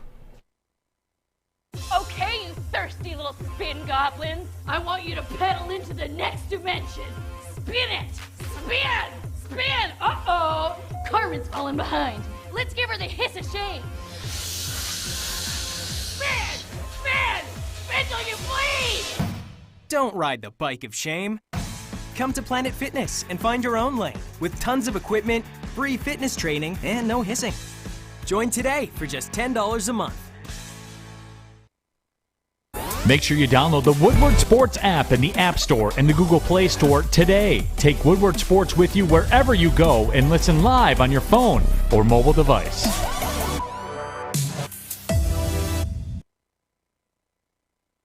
All right, you guys, welcome back to the Morning Woodward Show. Exciting announcement that we have just decided to make during the break. We're seeing your comments in the chat. Seems like everybody wants a shot at pieing Adam. We are going to allow it. We are going to set it up. Adam's gonna pick a charity, and everyone can pay a wee bit of money to pie this man in the face. If you want to pie me in the face, we'll set up a date, and I'll take as many pies to the face as I have to, and you can just donate to a charity of my choice in the city. How about that? I'm just a little nervous. Someone will say they're gonna pie you, and then it's a knuckle sandwich. You know what I mean? That's fine. Just comes through the pie. I'll take one for the team. He's a team player, man. I'll take one for the kids. Kumbaya. He's a good dude. I've gotten punched in the face before, so. Oh gosh. This guy's exposing. Why don't you just put my social security number out there, Wasim?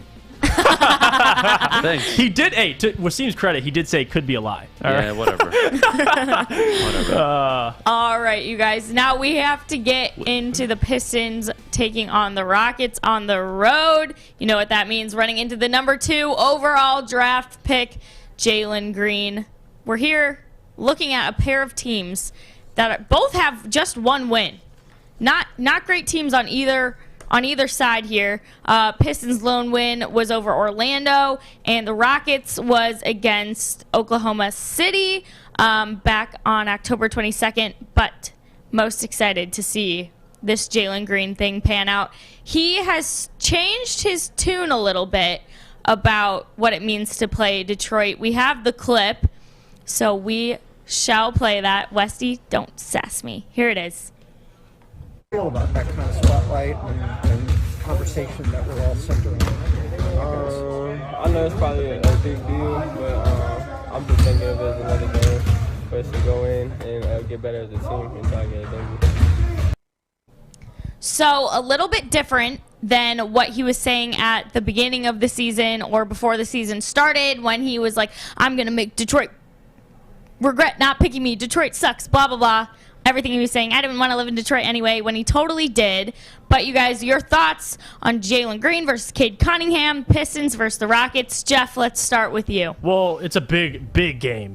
We talk about, the Oilers and the Wings. This, in terms of a matchup, number 1, number 2 overall pick squaring off, especially the beef with Jalen Green and all the things he said about Detroit. This is a great test for the young guys, because it's a little bit personal. And this is really their first personal, game of the season. It's a great opportunity for guys to really rally around Cade, play for him, help him out. It's his 3rd game back, from his ankle injury. Hopefully they leave Houston with a win. I predict they will. I think they get a win in Houston. But the Pistons got their hands full with that guard tandem, Kevin Porter Jr. and Jalen Green. Their perimeter defense, which I believe the Pistons this year, top 15 overall in just defense. I think they you got a team in Houston who's averaging 28 points in the first quarter. They get off to hot starts. So it's very critical that the Pistons are able to, set the tone early and try and get Jalen Green out of his rhythm. Other than that, listen, Jalen Green, I want to talk about him for a second, because everyone is over here. I've seen people, last couple weeks talking about we should have taken Jalen Green. But let me tell you this. Jalen Green's played in every game so far this season. He's averaging 3 turnovers. He's shooting 28% from 3. I talk about Marcus Smart being a horrific three-point shooter. We just had this discussion. He's shooting the same percentage as Marcus Smart from 3. He's shooting 35% from the field. He ain't efficient either. He's averaging 13 points. So, yes, Jalen Green has the athleticism. He has a great shot if it's going to fall eventually, which I think it will. But it's too early to say he's going to come out and torch the Pistons. I think it's going to be a good matchup. Cade's going to be guarding him. He's going to be guarding Cade probably. And you better watch his ankles, because Cade snatched him last time they had a meeting at the Summer League. So I'm excited. It's going to be a great game. I think Cade honestly has his first breakout game of the season. I know against the Nets, he kind of had a good game. He went, 6 for 17 or whatever the case may be. This game, I think it'll be more efficient. He'll be more involved with playmaking, at least, handling the ball, bringing it up the floor. But this is a big game. And let me tell you this, too. If Jalen Green comes out, scores 30, and the Pistons win, I could care less.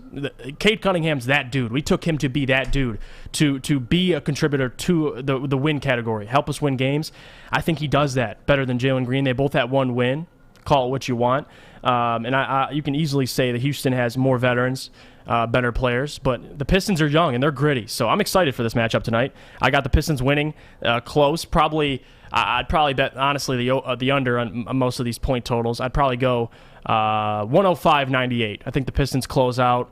They finish off with a good fourth quarter. Both these teams are around the same rankings in fourth quarter total points scored, so it'll be close no matter what. But I think Cade Cunningham gets the best of them, regardless if Jalen scores more points. I think both players score less than 12 points today. Oh, okay. So I just think they have an awful, awful night. I think they're going to try way too hard. Jalen Green's probably going to jack up 20, 21 shots. Cade will probably stay within his own comfort zone, but still jack up probably 14, 15 shots.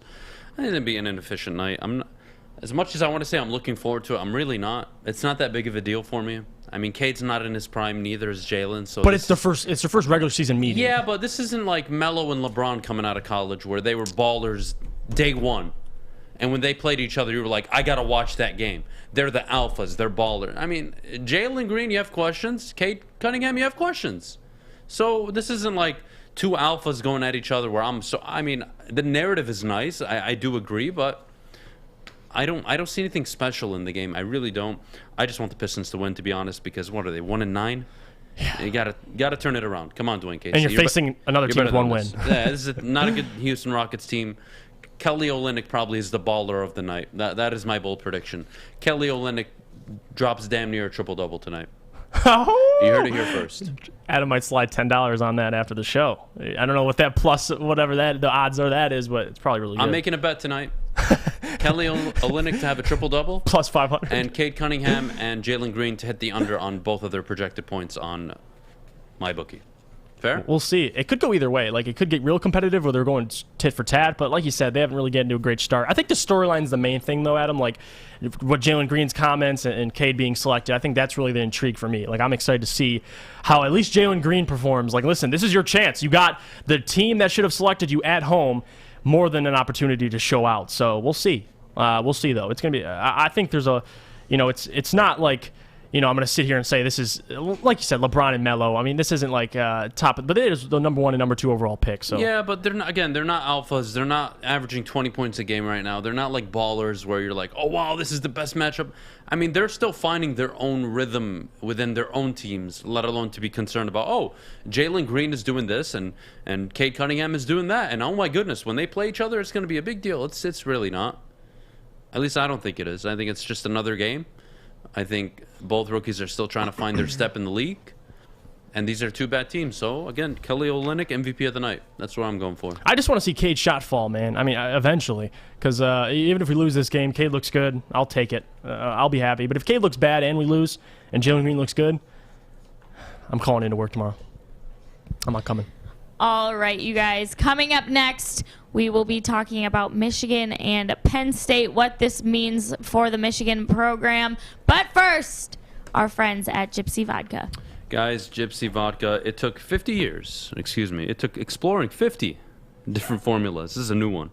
And hosting countless taste tests, but we believe Gypsy is the best tasting vodka on the market. And they believe it. I know it. I've tried it. It's actually delicious vodka. Usually, I'm a guy that likes straight vodka. So, usually after you take a shot, you're like, oh, but with this, it's kind of got a good back taste. Once it goes down your throat, it's not that burning sensation. It's actually pretty damn good. So, Gypsy vodka is where it's at. It's gluten-free and corn distilled 6 times using artisan spring water. Support our local brothers who are Michigan State alumni and are founding this company here, and of course the state of Michigan. Try a bottle today. Ask for it by the name of Gypsy. As always, please drink responsibly. Don't be like Jeff, newly 21-year-old, just trying everything. Drink responsibly. Tony is a third-generation logger that has a simple, practical approach to life and work. That's why his Coast DX342 knife is perfect for him. The stainless steel blade is rust-resistant and made for all-weather use. And the double roll-lock safety ensures that it will never inadvertently close when he doesn't want it to. That's why Coast is trusted tough. Welcome back, everyone. Thanks so much for hanging out with us right here on the Morning Woodward Show. All right, Michigan taking on Penn State. How does this affect the Michigan program, whether they win or lose, Adam? Oof. Well, if they lose to Penn State on the road, regardless of how it plays out, it doesn't matter if it's a close game blowout, it doesn't matter. Jim Harbaugh loses his job. That's just the reality, unfortunately. But that's the reality. You were brought here to win these games. You were brought here to show up in the last game of the season with an opportunity to make an appearance for a Big Ten title. Yep. That is what Jim Harbaugh was brought to Michigan to do, because it's something all the coaches prior couldn't. And in his first 2 seasons, he showed up in the final game of the year 10-1. Or I believe 9-2 and then 10-1. But regardless, with an opportunity to play in Indianapolis, he has that same opportunity ahead of him unless Michigan State runs the table. If you beat Penn State, your narrative changes completely heading into November 27th. It does. Wow, he's won on the road in 1 season, whether you like him or not. He's won at Nebraska, at Wisconsin, and at Penn State in the same year. That is a damn good season. Now, if he loses to Ohio State, we're going to have the same conversation like we always do. But the point is, you walked into the final game of the year with an opportunity to play in Indianapolis. What more could you ask for? What more? Do you want to win them? Yeah, it's been 6 years. This is the 7th. Kind of want to get to Indianapolis, eventually win one of those games. Please, as a Michigan fan perspective, of course, that's kind of what you're saying to yourself. But from an outsider's point of view, if I told you in 7 seasons, 4 of them you had an opportunity to appear in Indianapolis, but you failed to do so, you would A, be like, oh, so we were a good team, and B, well, we lost the important games. And that's really a frustrating position to be in. So, look, the narrative for the program has been it always comes up short. Outside of 97, it just comes up short. Doesn't win the big games. Can't beat the rivals. That was prior to Jim Harbaugh. If he goes out and beats Penn State on the road, that's a damn good win. And you can walk into Maryland the following week with your head up saying, boys, it's coming. We handle business in Maryland. It's in our control. And I think that's the mindset. You got to focus on Penn State. And if you beat Penn State, the narrative changes short term. But regardless, you just have to win out. Jim, you got to win the Big Ten this year. You got to. You got the defense. The offense is kind of smooth. We don't know about Blake Corum yet. Yeah. But regardless, this is a good enough team to compete and try to win a Big Ten. Pull a game off. You were favored in all 7 games against Michigan State. You're 3-4. Why don't you win as an underdog? You're an underdog against Penn State. You're going to be an underdog against Ohio State. Win the damn football game. Win it. Win it, and the narrative completely flips around, and you become the guy that is untouchable for the next 5 to 7 seasons. If you just deliver the next few wins. But we were worse than State pre-Harbaugh.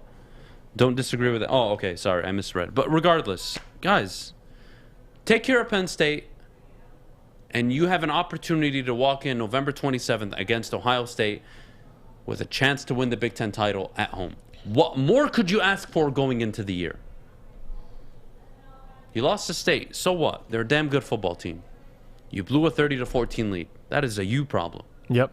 You showed for a majority of that game that you were a better team and a more complete team, and then you collapsed in the fourth quarter. Your problem. Is the consensus Michigan is probably a more complete team than Michigan State, like the committee said?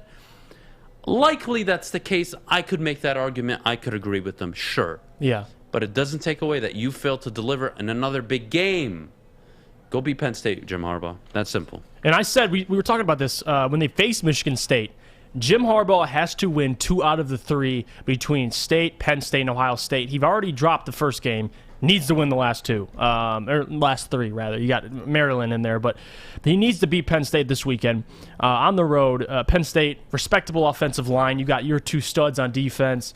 No Blake Corum probably for this week. He probably might be back for the Maryland next week, but we'll see. Donovan Edwards. I know people in the chat are talking about him. He's out apparently still too. I'll have to look into that a whole lot. I don't know what Donovan Edwards' his status is, but in terms of just having Hassan Haskins and Cade McNamara, that's who you're going into Penn State with.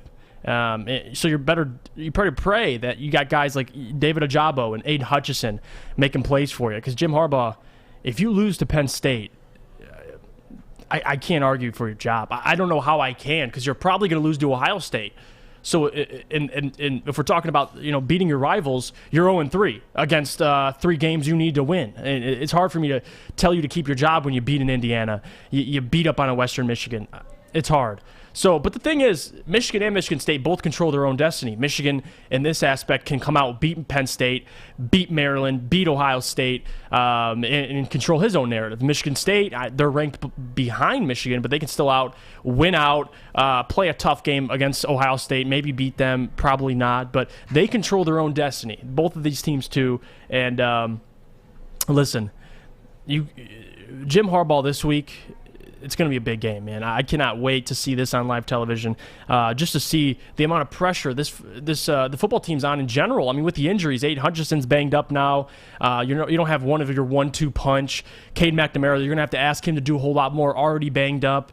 So it's going to be interesting. J.J. McCarthy's probably going to get more playing time, and it's going to get real interesting. But like I said, Michigan controls their own destiny, and they have an opportunity right now to go and beat Penn State, which they should. And we'll see if they can beat Ohio State, but I think Penn State's the one they have to win, because Ohio State, we can have an argument. They'll probably lose that game. It'll be close. I mean, I can't wait till the betting odds come out, but they got to take care of Penn State, because you hit it right on the head. If he loses, what makes you keep him? What's your reasoning? You need a reasoning. Yeah, we were worse before him, but you can't beat the teams you're supposed to beat. This is Michigan State. You came into that game. Mel Tucker, year 2. Undefeated, yes, of course, but you're up 30-14. You throw that game. At the end of the day, the season ends in Columbus or Ann Arbor against Ohio State every year. That's the game. You win that game. I don't care if you lose to Penn State. You beat Ohio State, well, you're just an idiot. You cost yourself an opportunity. But who knows? Who knows what could happen between then? But above all else, Michigan, go take care of Penn State. Get it out of the way. Go beat Maryland on the road. Just win those 2 games. Show up 10-1. And I guarantee you, if losses go in your favor, where there's a 2-3 loss Alabama, a 1-loss Oklahoma, a 1-loss or a 2-loss Oregon, I could make the argument as a committee member that a 10-2 Michigan team is deserving over a 10 or 11-1 Cincinnati, 11-1 Notre Dame, because while they lost to the number 8 Michigan State, they lost to the number 3 ranked Ohio State. I could make the argument. Not saying it will happen or likely it will happen. It's a very slim chance, but a lot of things have to happen. But I'm just saying, there's no shame in losing, but when it's 6 years now and going into the 7th, you got to win one of these games. So win out, and your 7 seasons really turn around at Michigan. If you don't, it's the same old story, and the narrative will never go away until you deliver. Even if he beats Penn State, let's say he beats Penn State, loses to Ohio State, you still call him for his job? Depends how they play against Ohio State. Okay. But at the end of the day, you were brought here to beat Ohio State, so it's tough not to. In Ann Arbor, but too. in the same season, if you tell me you played on the road against Michigan State, Nebraska, Wisconsin, and Penn State, and you won 3 out of the 4, good job. Right. But then you tell me how you lost to Michigan State. Well, it's like, oh, you really blew that game? Oh, but then you lost at home to Ohio State. That's kind of not acceptable. You got to beat Ohio State. Take care of business, but you got to beat Ohio State, Jim. You change the entire narrative if you beat them. If you don't, you're probably out of a job, man. And that's the unfortunate reality. Kennedy, your Ohio State Buckeyes. Woo! Oh, wait. They control their own destiny as well. They do. If they went out, they're in. Plain and simple. Yep. Are you confident with them playing Penn State and, Michigan State coming up now? Are you confident that, one, they run the table, and two, they're able to beat Michigan State and Michigan? And I believe State's at home, correct? Yeah. So it's on the road for Ohio State, or Ohio State is at home? Ohio State's at home. Okay, so they have a home game against Michigan State and then on the road Against Michigan. against Michigan. Difficult. Difficult. So it's in their hands. How do you feel about their chances? Obviously, we spend a lot of time talking about Michigan and Michigan State. Yeah. I don't know. I'm nervous. This is the most nervous I've felt for the Buckeyes in a very long time.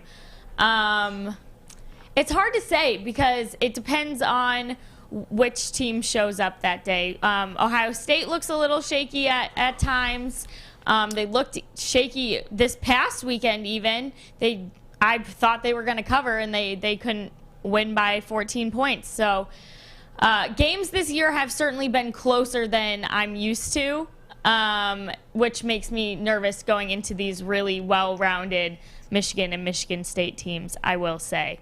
So I don't know. It's like 50-50 for me on both of these games, to be completely honest.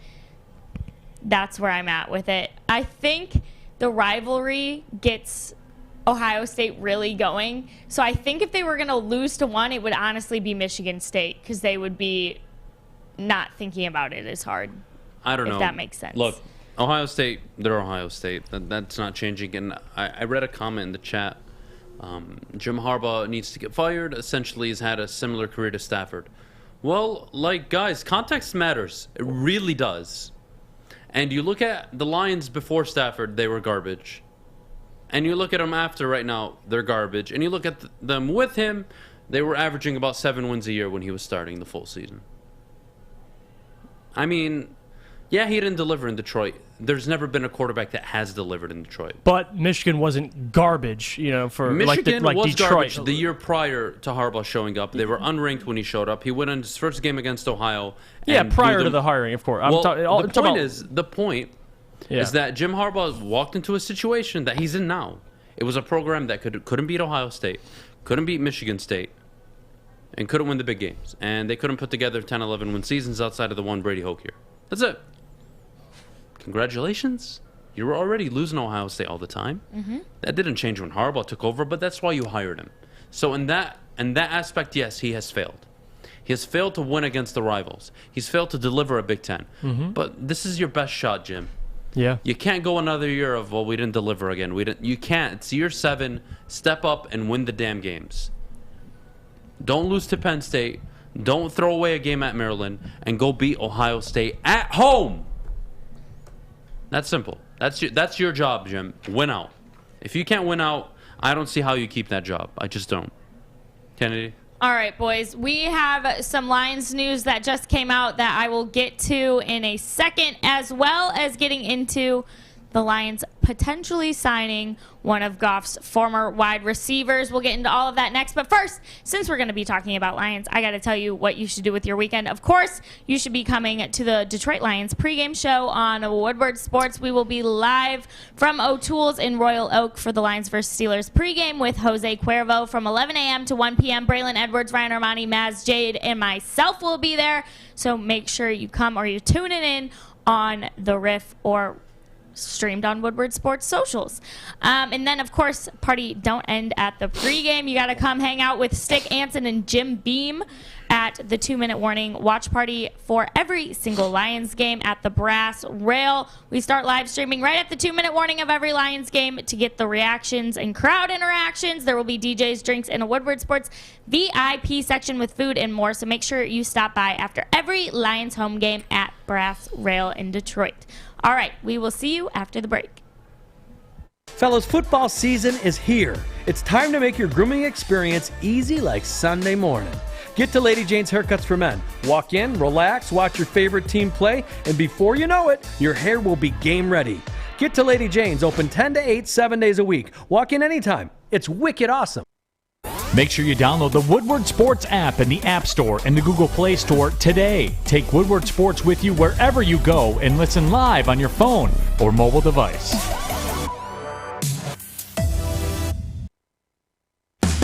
All right, everybody, welcome back to the Morning Woodward Show. I will start with the news that just came out.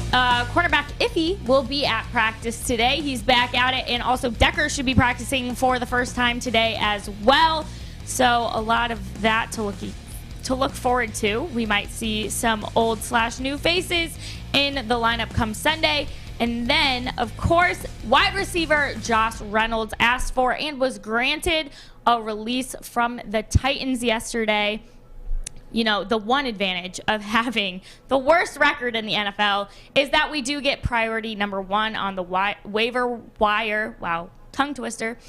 So anytime a player is released by any of the other 31 teams, we get the number one priority. Basically, if we want him, we can get him. So they released him from the Titans, but he was drafted by the Rams, 4th-round pick in the 2017 draft. So he already knows Brad Holmes pretty well, and of course Jared Goff. So that being said, guys, should they go ahead and sign Josh Reynolds? Yeah, definitely claim him. And my reasoning for this, has nothing to do with about, is Josh Reynolds a wide receiver 1 or 2? No, but as of right now, and looking at the wide receiver core we have, he's an upgrade.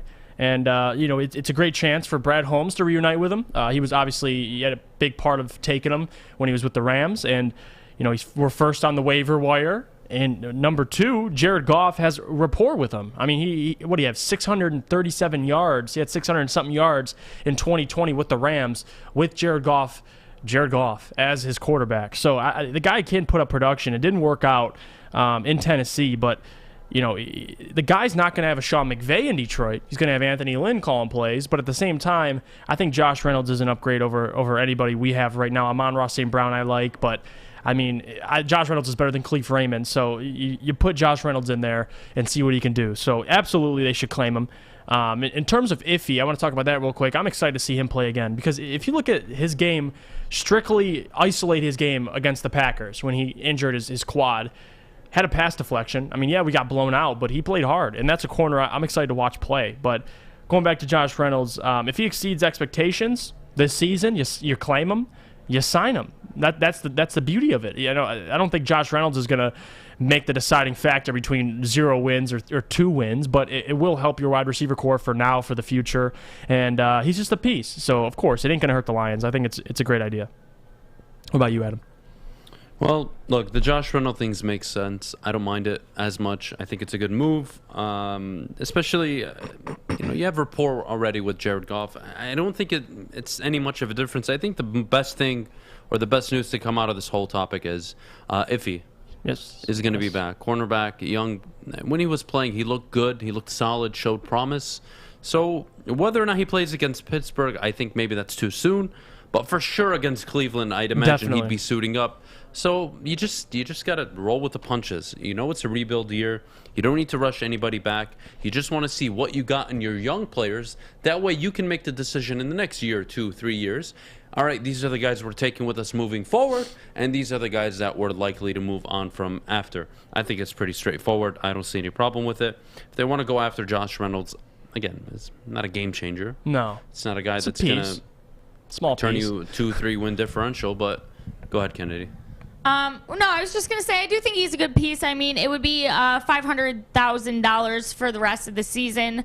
And then when he was with Jared Goff over 4 years, he recorded 113 receptions, 1,450 yards, so an average of 12.5 yards per reception and 9 touchdowns. So we know this wide receiving core could use a little something at least. And it doesn't cost much in the grand scheme of football contracts. Look, it doesn't. The free agent class, let's be honest, it's really good this year. But also, reality check, you're probably not going to make moves for free agents. You just don't have the cap space. Still dealing with dead cap from Matthew Stafford. Now you're dealing with Jared Goff. You restructured so you could sign your rookies. There's a lot of maneuvering Brad Holmes is going to have to do in the offseason. He's not going to be spending big in free agency. We already know this. Heavy load and heavy focus on the draft class, plain and simple.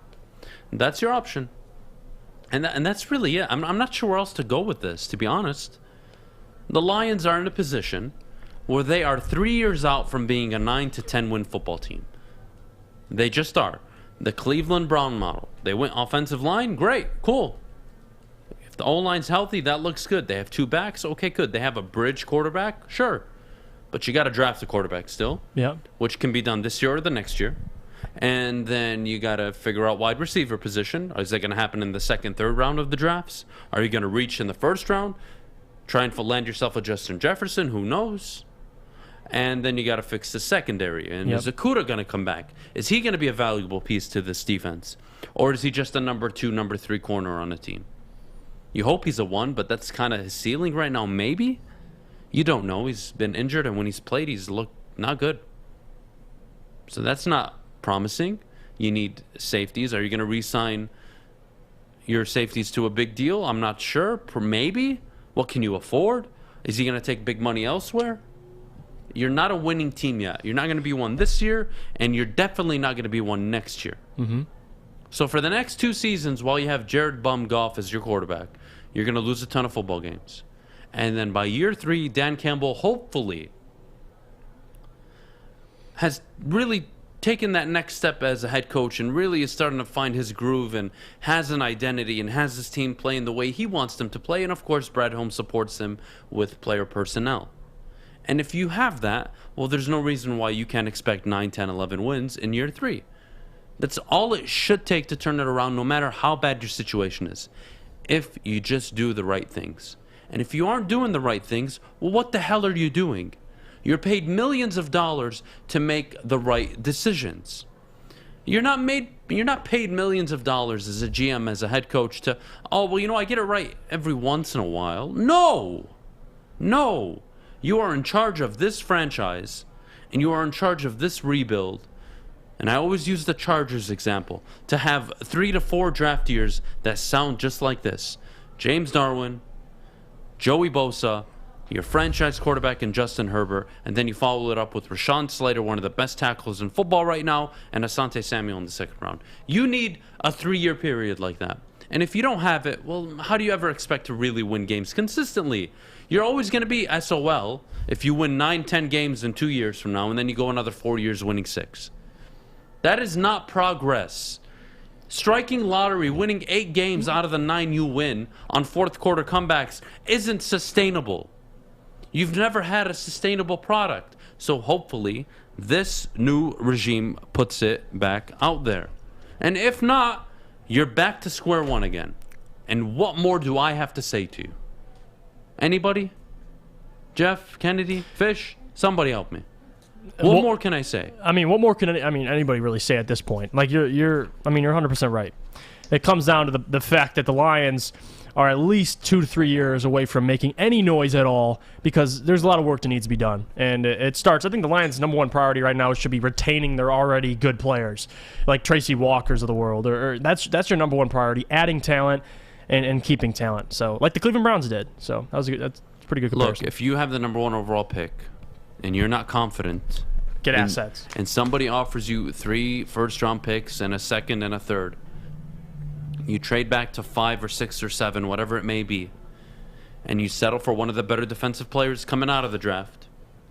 And then in the later first-round pick, whether it's 24, 32, doesn't matter, you're going to probably take a wide receiver, or you're going to take a secondary player. Or you're going to take another defensive lineman. I'm not sure where you're going right now, but you need a lot of pieces. You're thin. Trey Flowers, you don't want him back. Useless player. You need to draft another corner. You need to draft a safety. Kyle Hamilton, woo! Yeah, I don't think he'll be available that late if you trade back, and you're definitely not taking him number 1. So I don't think that's happening. I am. I would. Yeah, thank God you're not the GM. Sorry, Kennedy. But yeah, no, this is your reality, Detroit. And I know it's frustrating, 1957, only 1 playoff win. I know the narrative. But what else do you got? You want to go back to 9 and 7 Caldwell years? Doing what? Being disappointed at the end of every year? Sounds like the Dallas Cowboys for the last 25 years. But we won in 96, 98. We're still America's team. Thank you, Fish. Well, that wraps it up. That's all I have to say. That does wrap it up, everyone. Thanks so much for hanging out with us right here on the Morning Woodward Show. Big D Energy coming up next.